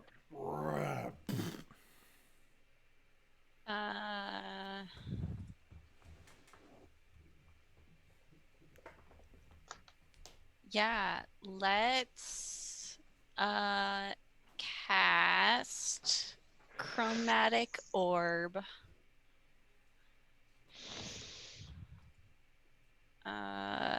At the one in front of Zanel. But I have to make a ranged Choose an element, right? spell attack. Yeah. So that's a dirty 20. And I'm gonna choose acid damage. Acid damage. That's Ooh, 20. That's an expensive spell. That is 23. That's a hit. Oh, it was a dirty 20 for the hit, and then it's 23 damage. Oh, wait a minute. That's what Not I'm that much. talking about. 23 acid damage. Just melt a Oh fool. yeah, It's 3d8. Yep. yeah. 3d8. Yep. So No. so Zanel, you're stabbed through. You do a roundhouse punch. You kind of come through. You miss with the roundhouse kick, so you're down and you're away. And then this glob of acid comes flying over your right shoulder, splashes into the guy, and it sort of just sticks to him, and he's like screaming. And he kind of basically decomposes right in front of you, that sort of thing, because everything just sort of melts on him. His leather melts into his skin melts into. It's not a very clean sight at all anymore. Well, fr- that's one and way to do it. And from behind you, you hear Rosenthal just like, I just wanted some crackers. Where are my crackers? They're gonna learn. They're going to learn. That's very, very, very, very, very. Ew. I'm just gonna. Our just taking him wizard is completely off the chaotic. board. He's not coming back. He's not. Yeah. Our wizard is chaotic. No, Yes. no, What? no, he's not. What? Not yet, Okay. anyway. Their turn. Funny. No longer flanking. Oh, but he's being flanked. All right, so he's still attacking. Marcos, the 21, Yeah, that hits. 2 points of damage. Okay. Constitution saving throw, please.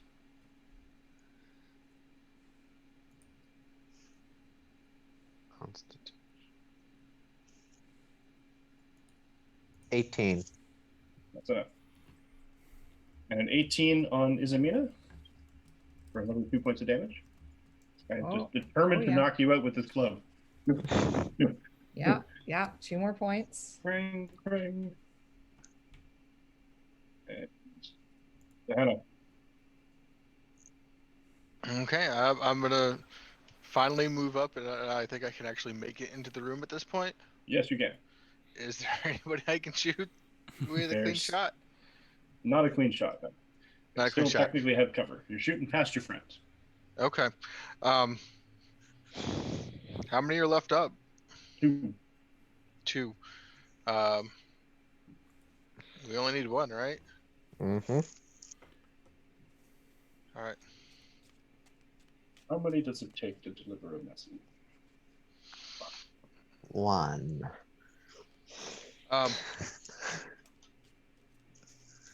So all the infernal talking has not been happening. I haven't been close enough to hear that when that all went down, right? Nothing since, yep. Okay.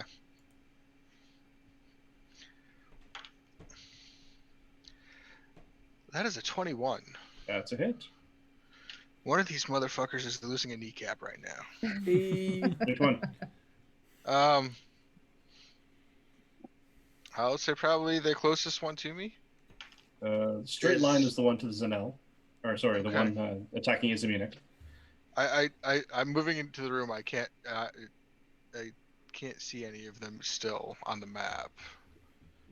Like I see, if I look at it on Twitch, on the stream, there appears to be one behind Marcos and Izamina.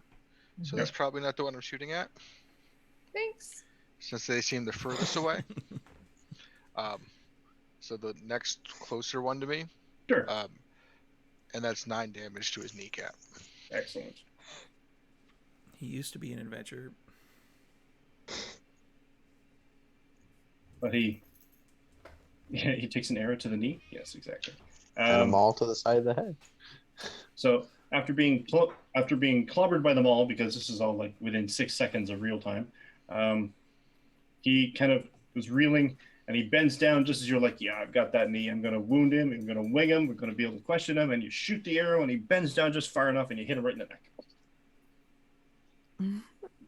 You said in the neck? Yeah. Yep. And he falls over. I mean, it's like Ow. pattering everywhere. His neck and his back and his Panic attack. PG-13 stream. So we've already dropped 1 F. I'll behave with the language as much as hard as it is for me to do. I'll behave with the language. Yeah, I don't think I can do anything else. So His neck, his back, his panic attack. That's what it is. I'm just gonna show. Well, that's your own damn fault. Izamina. All right. Marcos, how you looking, buddy? Ow, that stung. Okay. I am going to touch him and Cast cast. spell in combat? Look at this one. I don't even have to roll for it. It just works. Okay. I am going to touch him and cast Cure Wounds, which triggers Voice of Casting a spell in Authority. combat? Am I Yeah, I'm casting a spell during combat. Why do you keep saying that? What am I missing? You're freaking me out. No reason. I was casting a spell during combat. Nothing happened to me. You'll be I've fine. cast- Oh, that's an I attack cast- spell, though. Yes, I am casting a spell during combat. I There's am the casting Cure confidence. Wounds. Okay. I'm reaching out and touching him, He's looking for something. and I give him 10 points of health back, which triggers my feature of Voice of Authority. Uh-huh. He can use his reaction immediately to make another attack. Okay. I can't reach the guy who's attacking you, though. You can reach the guy behind me. Oh, There's only true. the one guy left. Yeah. Unless I take a step, I can't attack anyone else. Because the guy between me and Malik is down, Oh, bleeding hey. out from the neck. No, but Here's an interesting factoid. Ooh. You can make an opportunity attack against anyone within 5 feet of you who casts a spell in combat, in melee. What? Did you know Really? that? I have never, ever Nope. seen that happen in a game. I did not know that. Do I at least cure him before this guy Oh, gets yes. his opportunity attack? Okay, well He then missed at least if terribly, I never mind. drop, then he can save me. He can get me back I up. rolled a 13. It's fine. Oh, okay. In that case, the guy who took a swing at me, this guy, because I get to direct where Marcos attacks Sure. using voice of authority, I'm going to say, this guy, I'm done with him. Don't kill him. All right. Just Get drop him. him. Okay. Just maul him. So That too. Zanel's actually up. Oh no, wait, sorry, it's a reaction. You're right. Yeah. It's Go a ahead. reaction. It's Yep. immediate. So attack roll.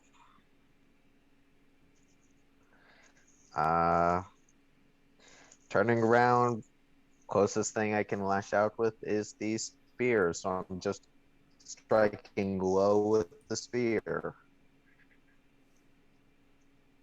That's a 16. That's hit.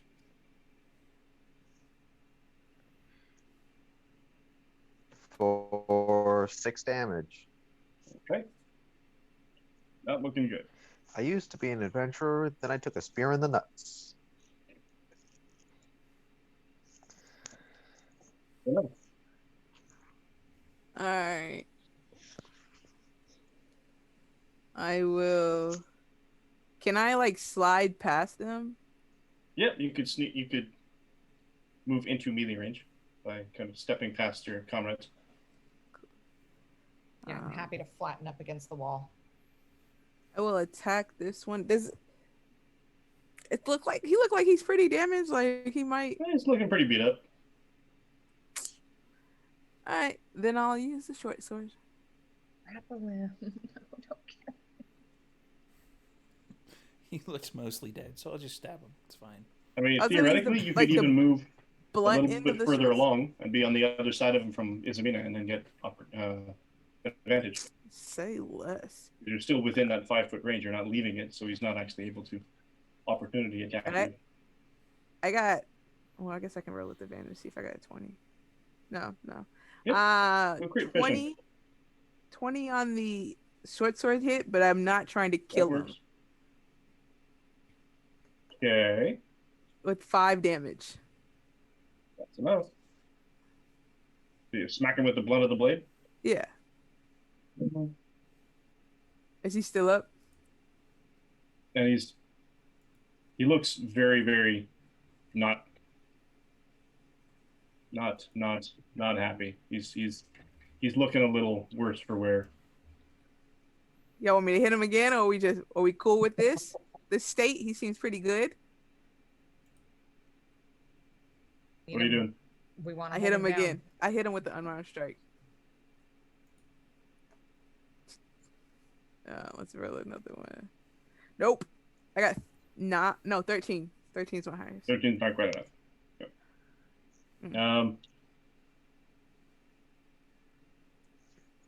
So as you stab at him, and you smack him with the blade of the blade, and he's reeling, shake his head just in time, sidesteps your punch.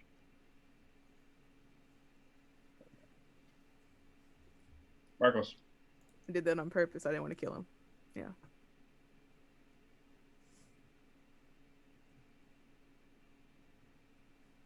All right, Zev. Tackle him. Hold him down for us.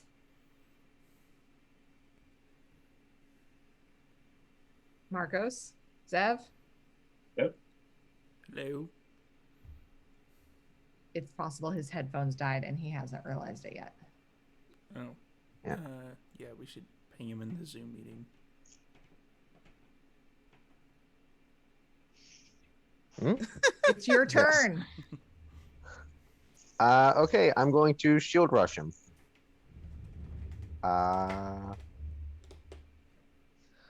1d20. Nope, that's a 9. I miss. But can you hear us? Is the question. Dev, I'm don't going to think you take that can. as a no. Can you hear us? Can I hear you Can you- guys? can you hear Yes. us? Okay. Oh, okay. Yes. Okay. You just That's why I was like, oh shit, it's me. What's going on? Why isn't he hearing us? Why is he not doing? All right. he is really concerned about what his elders think of him. Can you hear us? Yeah, no, I can hear you guys. You were all roboting really bad for a minute, but I can hear you now. Okay. Okay, that's fine. Blink twice if you're in trouble. Sorry. Say again what you're doing. I think he tried to shield rush and it didn't Yeah, work. shield rush. Okay. Yeah, I rolled a 6, so. Okay, step forward and try to bash at him with your shield. Seems to sidestep that too. He's actually quite nimble despite being really, really beat the hell up.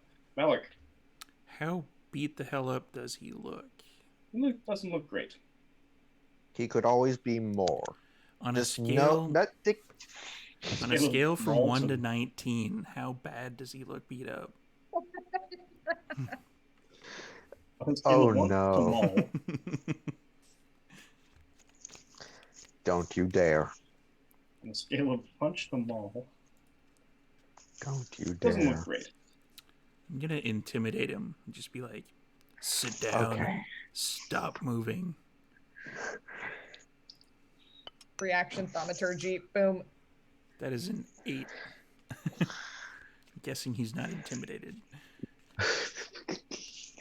You don't get He advantage. doesn't seem. He's got a wild, frenzied look in his eye. You've almost seen this before. It kind of looks like your rage, but not. So would that have been like kind of a reaction to intimidate, or would it be? No, Your he whole just. He doesn't seem like he's not buying what you're selling. No, I mean, would that be my reaction? Like, Yeah, my I'll let you. I'll bonus action. give you more or less a bonus for that. Then I'm really gonna wanted punch him in to. the head. Punch or a maul? Oh, he's getting punched. I'm 14. ducking. 14 is a miss. Oh wow! All right, that is entirely unacceptable. Yeah, so I would have moved over here. Okay. Would that have given me advantage though? Nope. Okay. I mean, you've got him all penned in, but he's not. Anything else? Rosen throw. Acid splash. No acid. Actually, I'm out of spell slots, so. You probably have a vial of acid in there somewhere in a book or something. I don't know. Look up the guy in front a of you. book. Yeah. I just have acid in a book. Makes sense. I That's have exactly where I concerns. would Like, keep my acid.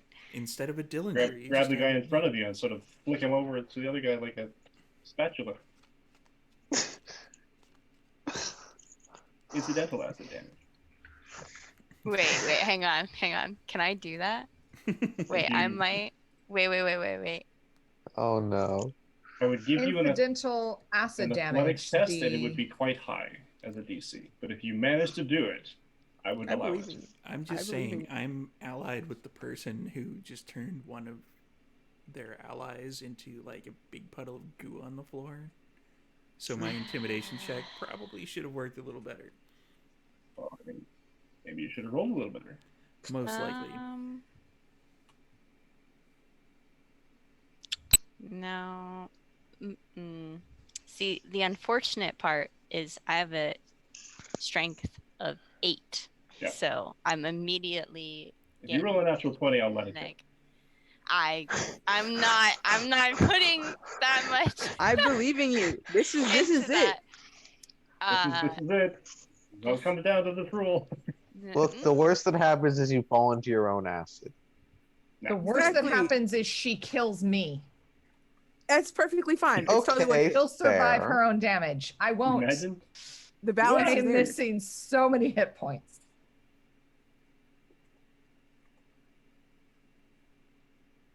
you doing? Do it. Nah, Do it. We're not. Nah. Do it.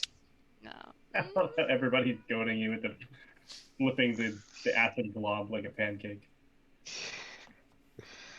All right, I'll try it, but I don't want that one. Nah, it was 13. All right, you, against all better judgment, you jam the end of your quarterstaff into this massive, what used to be some dude. You try to hoist it up, and you're like, and you kind of get a bit of a run at it, like you're playing a weird game of shuffleboard, and you jam your quarterstaff into it. You lift, and it kind of slides down a little bit, and then sort of flops off like a lit pancake, and just sort of splats on the ground. I'm like, that could have gone better. Ew, but also awesome. Peer pressure. It works. I love it. Oh man. All right. And everybody kind of looks as they're looking at you. Yeah. That's true. In the chat, they mentioned that Dr. Rosenthal hadn't gotten his cracker yet, so it's probably why. Yeah. Like a Popeye thing. Can of spinach.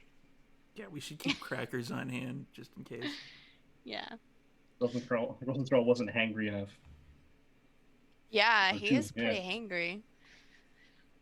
He's not thinking right. All right. The cultist. Everybody's attention is kind of distracted, kind of not. Pulls out a dagger.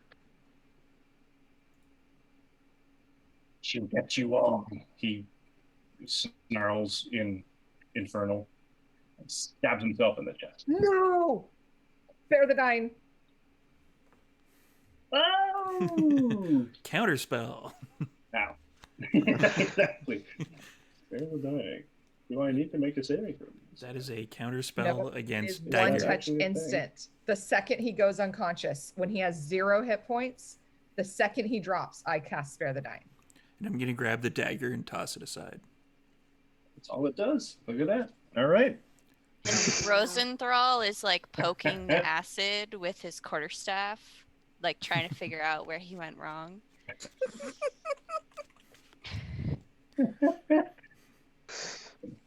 As You much as, spare the dying. as much Well as they say done. D&D or You robbed me of my victory.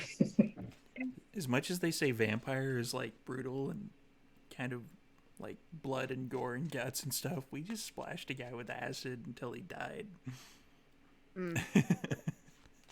Spare the Dying, and as I'm casting Spare the Dying, I look back at Malik, Zahana, Marcos, and Zanel, and I'm going to say, bring me Debbie. I want her now, here. I will turn around and just start jogging back So- the way we came. I Wait, is tossed- combat over? Combat is over. Yes. Yeah, Okay, so since I was waiting for my turn to do this, I'm gonna run up and wrap my arms around the guy so he can't do something. Oh no, he's out. Okay. He's unconscious. Unconscious on the absolutely Yeah, ground. he's unconscious. unconscious. He had like 1 hit point left. One of you just had to hit him. Somehow you managed to not. Well, because he killed himself before my turn. it's true. I know. I robbed you of That your nat victory. 20 just didn't Bastard. pop up. Just for fun. I wanted Zahana to do it, That so was I could- that would have been a 19 to hit to grab him. Nice. I would have Nice. spared the Dying anyway. He's not going anywhere. I'm gonna gather up weapons to make sure they don't wake up and None of them are waking up, buddy.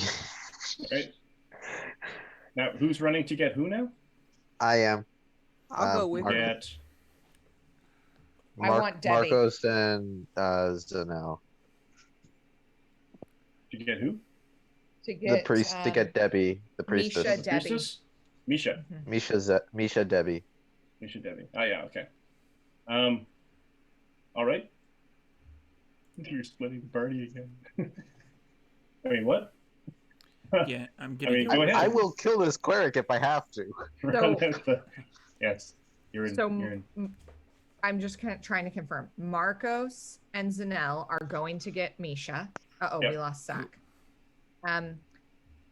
Malik and Dr. Rosenthal, you guys are staying here in the hallway, or Malik, are you going with Marcos and Zanel? I'll be going with. Okay.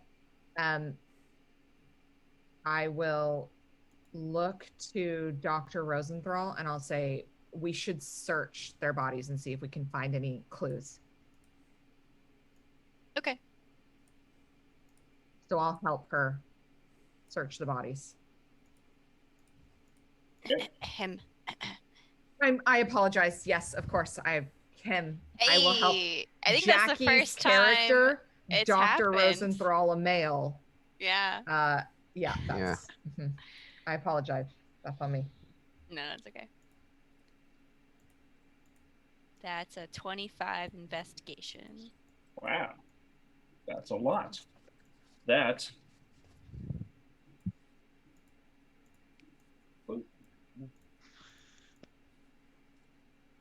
That reveals. What the? Again. We lost Zach again. Just as I was fixing everything. Zev, should I spare the dying on a couple of these dudes? Like, should I keep a couple of them unconscious? If you want to, there's one guy who that kind of is a waste of time because he took an arrow through the neck. But if you want to get the guy, so On the ass guy. So I would use, if you're gonna spare the dying on another guy, I would get the person who I killed on the floor. The first guy that was in the. Yeah, the guy that I the heard. guy who was, the guy who looked at us when we opened the door and was like, welcome. Yeah, spare the dying on the talkative bastard. We'll get some answers. Okay, I'll cast spare the dying on the two of them then, and keep them both at 0 hit points that we can interrogate them. Okay. Okay. Interrogation. I like where this is going. It goes so well for you guys. Yeah. All right. The bodies, all of the cultists, brown robes, basic nondescript ratty clothing. They all had clubs and daggers that seemed to be coated in some kind of viscous something. What color? What color is the liquid that they're coated in? Is it green glitter, perchance? I mean, it's not green glitter. Is it purple vapor? It is not either purple vapor. So close to finding it out. It's it's vaguely. It's almost translucent. The best you can, maybe yellowish. Well, it looks like it's kind of got the same consistency of spit. Can I check to see if I know what it is? Give me a nature check. Nature check. The 16. Oh. Hey, you know what? You saw something in that book you were reading. He like pulls out his book. And you start flipping through, and sure enough, there's a, this is how you milk a snake for antivenom. And it describes how, you, some kind of a method that you can, bleed the snake's venom sacs through a cheesecloth or something, and it drip it in to make sure you don't get bitten, and hold the snake this way. And the venom itself is, consistency, slightly like saliva, yellowish in color, sort of thing. But that's the caption that you remember kind of happening on. Rosenthal excitedly starts explaining all of this to Izamina and won't give her a chance to talk. He's just he's like, oh my gosh, I know what this is, and he's showing her pictures and hand drawn the snake, and he's being very thorough that probably overly thorough, but he's excited that. So when Dr. Rosenthal, when he is explaining this to me, does he happen to explain where these snakes are local to? Like, is this a local poison or is this an exotic poison? And is it like, how common are these snakes?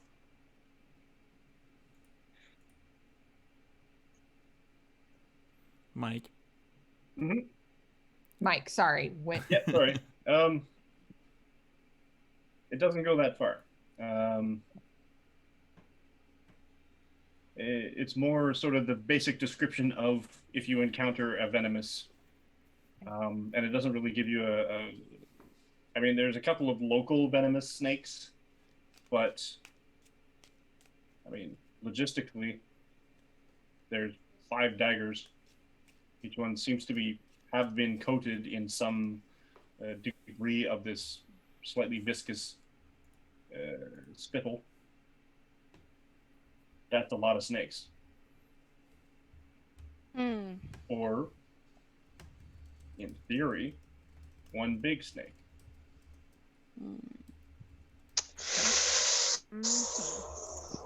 So we don't really know where these snakes are from, but I'm assuming they have some here.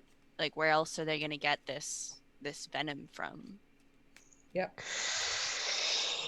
Agreed. Since Dr. Rosenthal seems so like intelligent in this moment, I'm just going to pull out those 2 little vials, the green glitter and the purple vapor, and I'm going to say, do you happen to, does that book say what these are?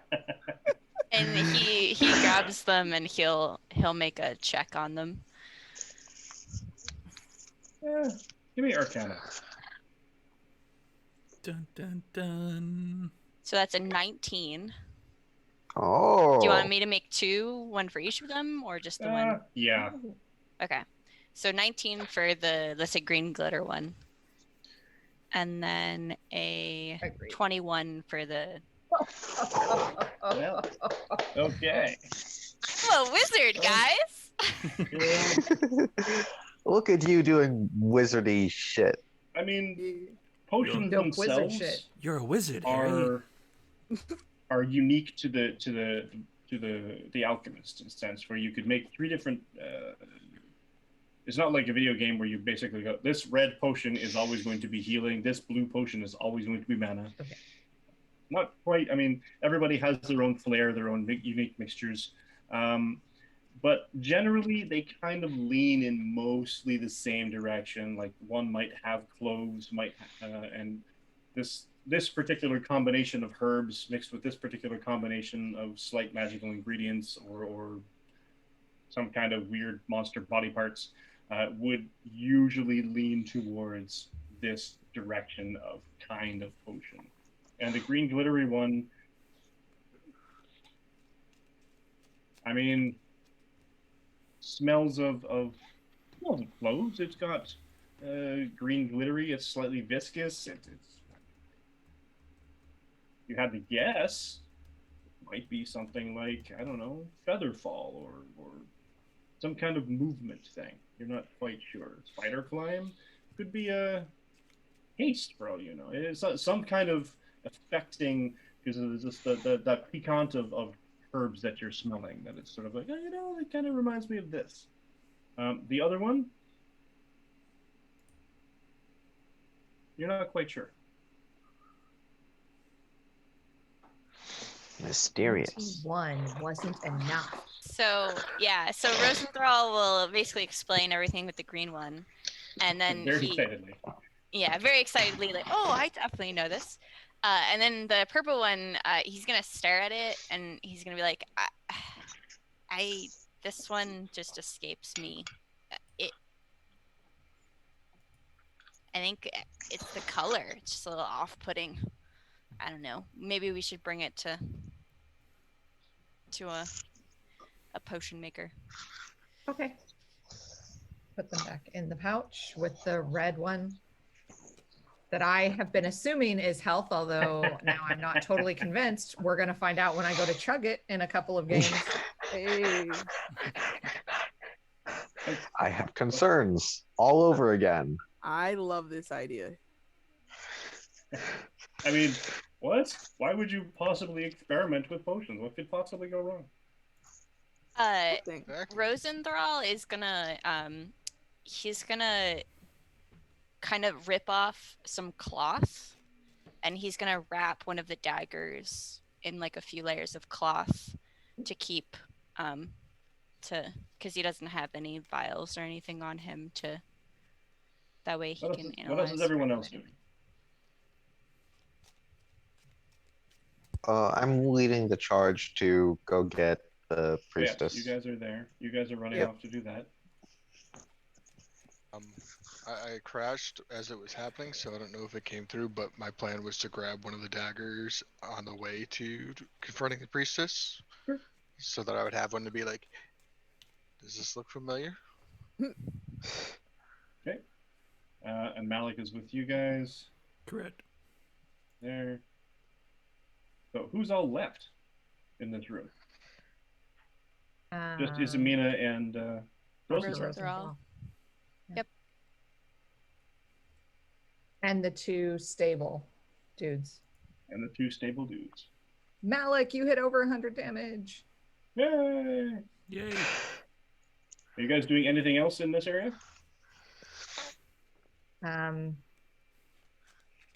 Is there anything else that looks worth If it takes them a looking few at? minutes, I'm gonna look around because where did the girl go?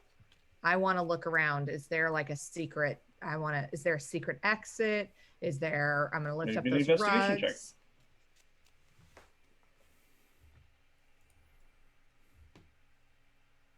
14? Not Okay. awful. Is Rosenthal looking around too? Yeah. I'll also make an investigation. 23. Between the two of you, you turn over everything, sort of thing. Everything meaning the 5 rugs, because there's literally nothing else in this area other than these doors. And there's nothing really special with the doors. And underneath the very last rug, in the very last area, there's Don't say a trapdoor. There's a trapdoor in the floor. Don't do it. We're off to see the wizard. The wonderful Don't Wizard you of go Oz. without me. Rosenthal is Oh, just crap. gonna sit on top of the trapdoor, Thank we you. go. and he's gonna be like, Thank I'm gonna you. take a quick rest, but then I'm gonna mark this door. I'm gonna cast Hunter's Entertainment. Thanks for the raid, Hunter's Entertainment. Oh, hi, Hunter's Thank you, Entertainment. guys. This is we're leaving. Darn it. Yeah, I'm All gonna right. sit down and try to take a short rest as well while we're waiting for them to come back.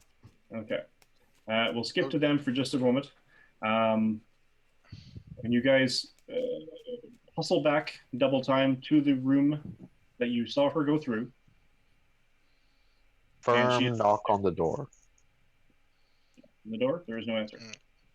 Is the door locked? It is not. Opens the door, in I go. I Go in, there is no follow. one there.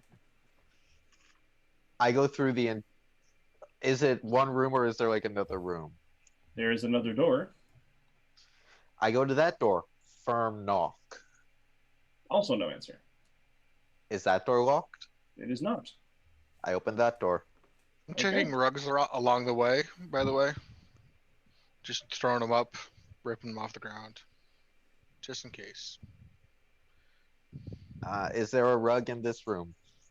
There is, actually. Let me get you. You should be down there with your. Scroll down a little bit. I'll bring you in here too. I am going to lift You the need- rug. Your half elf. Why do you not? You should be able to see.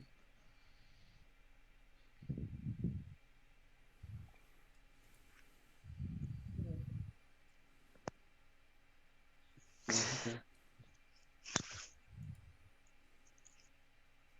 And you guys are down there as well. So, Alec, scroll down. I've scrolled down already, I believe. And Zahana. Takes Not a couple Zahana. seconds for the transfer No. over for some reason. Okay, cool.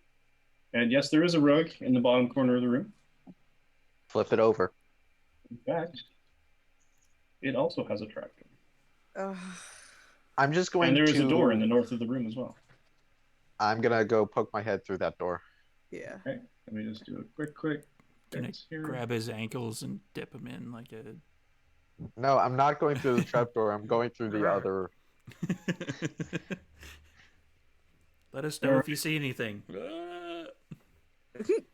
What you see, heading to the north and leading off into the darkness, essentially, is a room. Okay, sorry.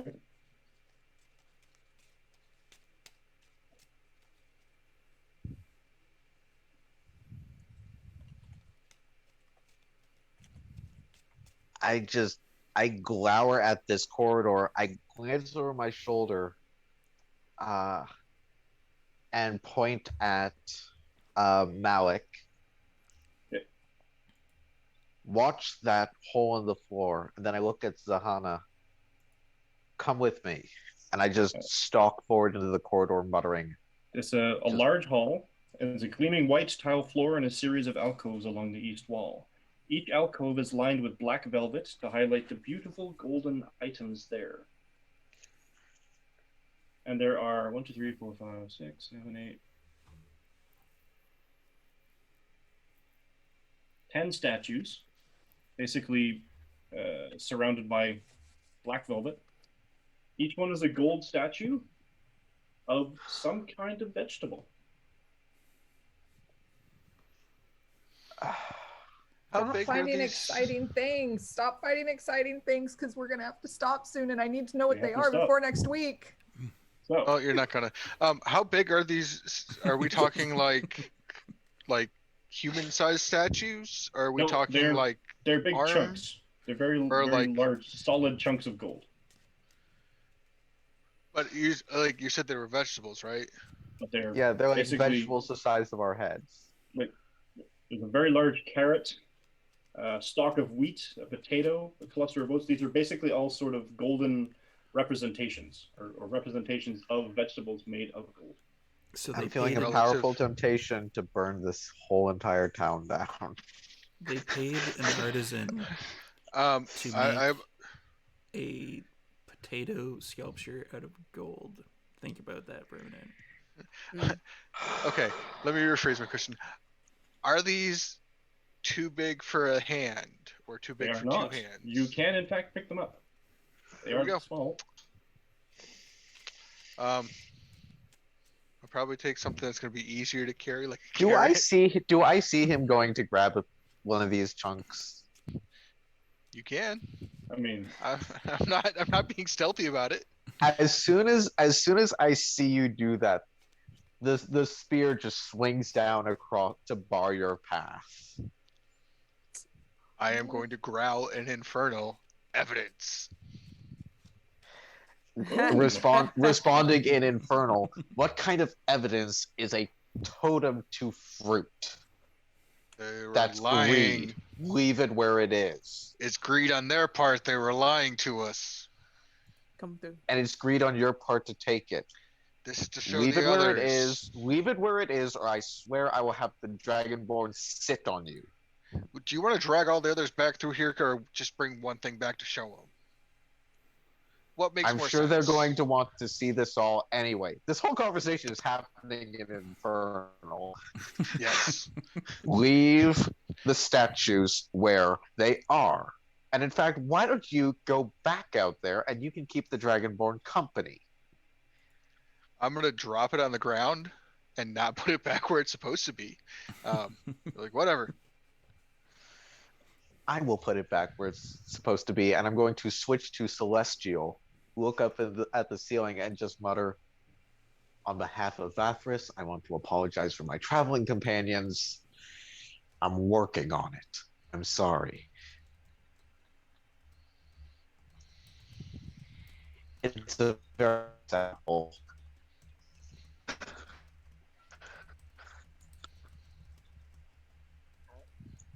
You turned into a robot, Zev. Oh, good, it then, wasn't I me guess this time. I'm gonna go look at the door.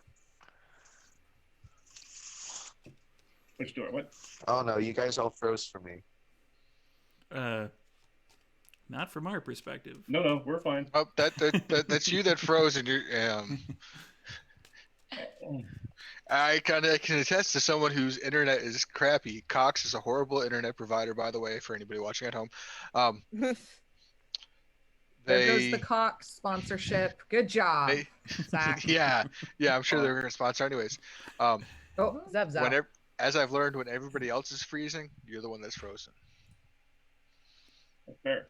Fortunately, All right. I had Zev down at the bottom, so Zev is kind of. Yeah. If Zev disappeared, he would just reappear. We need to wrap back this in up, the though, other spot. unfortunately. Yes, we do. Oh hey, you guys are back. And he's back. He's back. Good. No, it wasn't us, dude. We were all fine. But we need to wrap this up, so I think we will call it 4 here. more hours. Yeah, really. I think we'll call it here with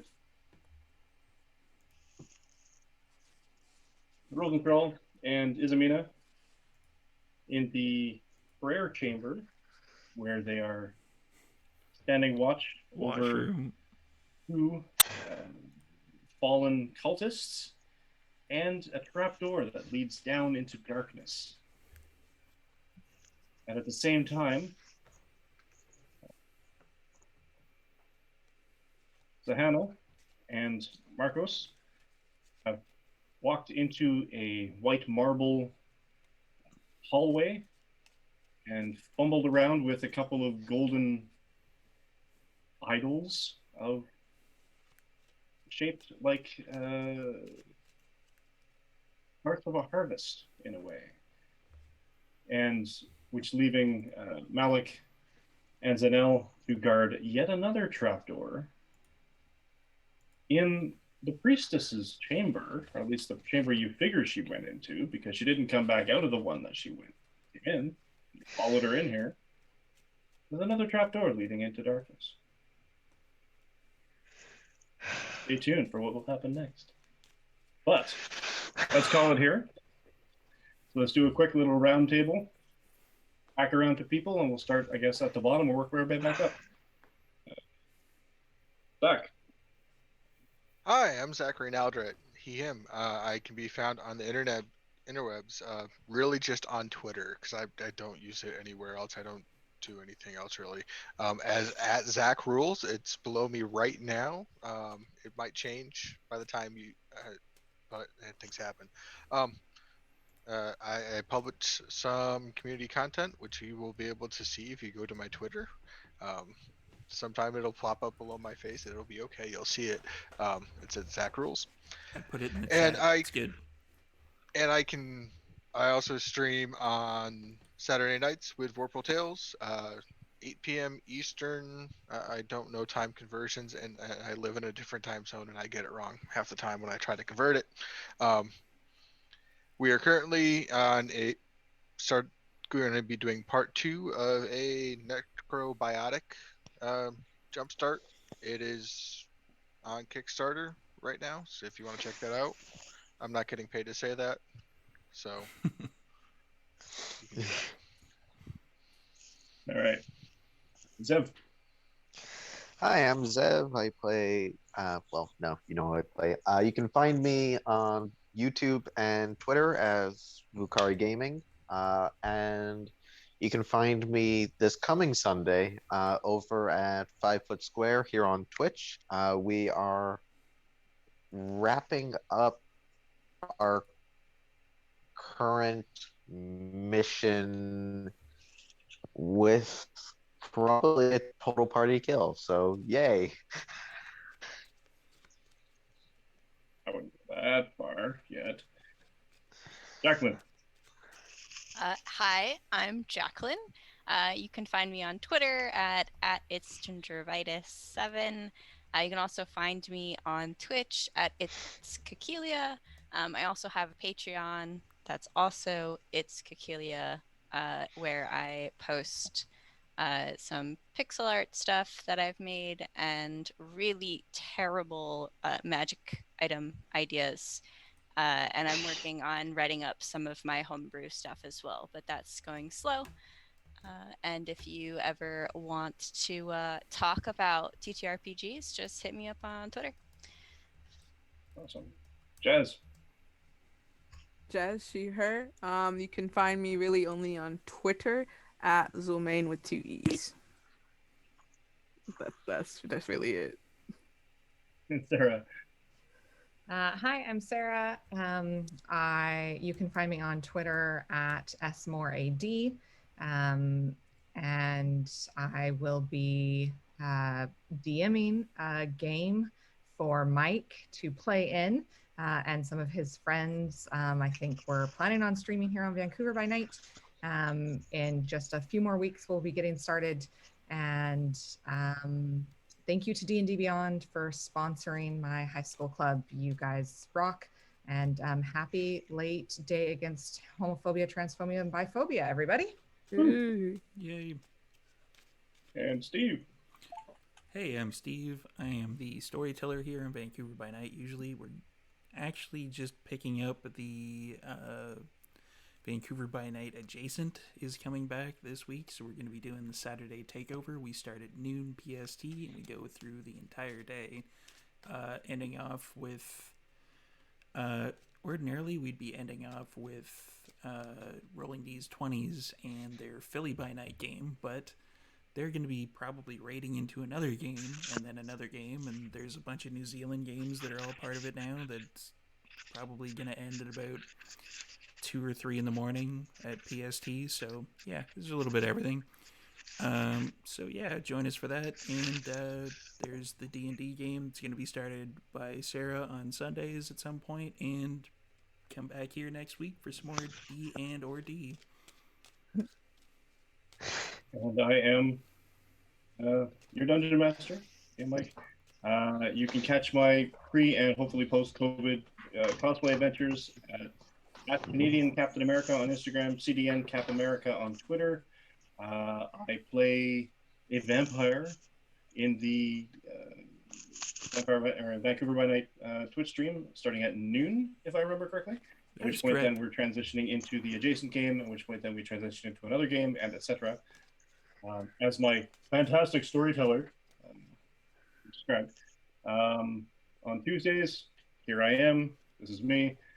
Stay tuned for more hijinks as the would-be heroes find out what's deep in the underneath this particular temple instead of the other thing. Why does it with this place, this town, and all these basements? And Sundays, Sarah has graciously agreed, in a bit of insanity, to Dungeon Master for myself and a bunch of our common friends, and we'll see what hijinks come of that. I guarantee lots of laughs, probably some Schwarzenegger jokes, and general mayhem. But I guess that's it. So we will then transfer over to, or going to raid where? We're going to raid Weed D&D. Weed D&D. Weed and D, I think, or something. I don't know. It's awesome. Right, so we will see you next week, everybody. See you next week. Bye. Have a wonderful night. And...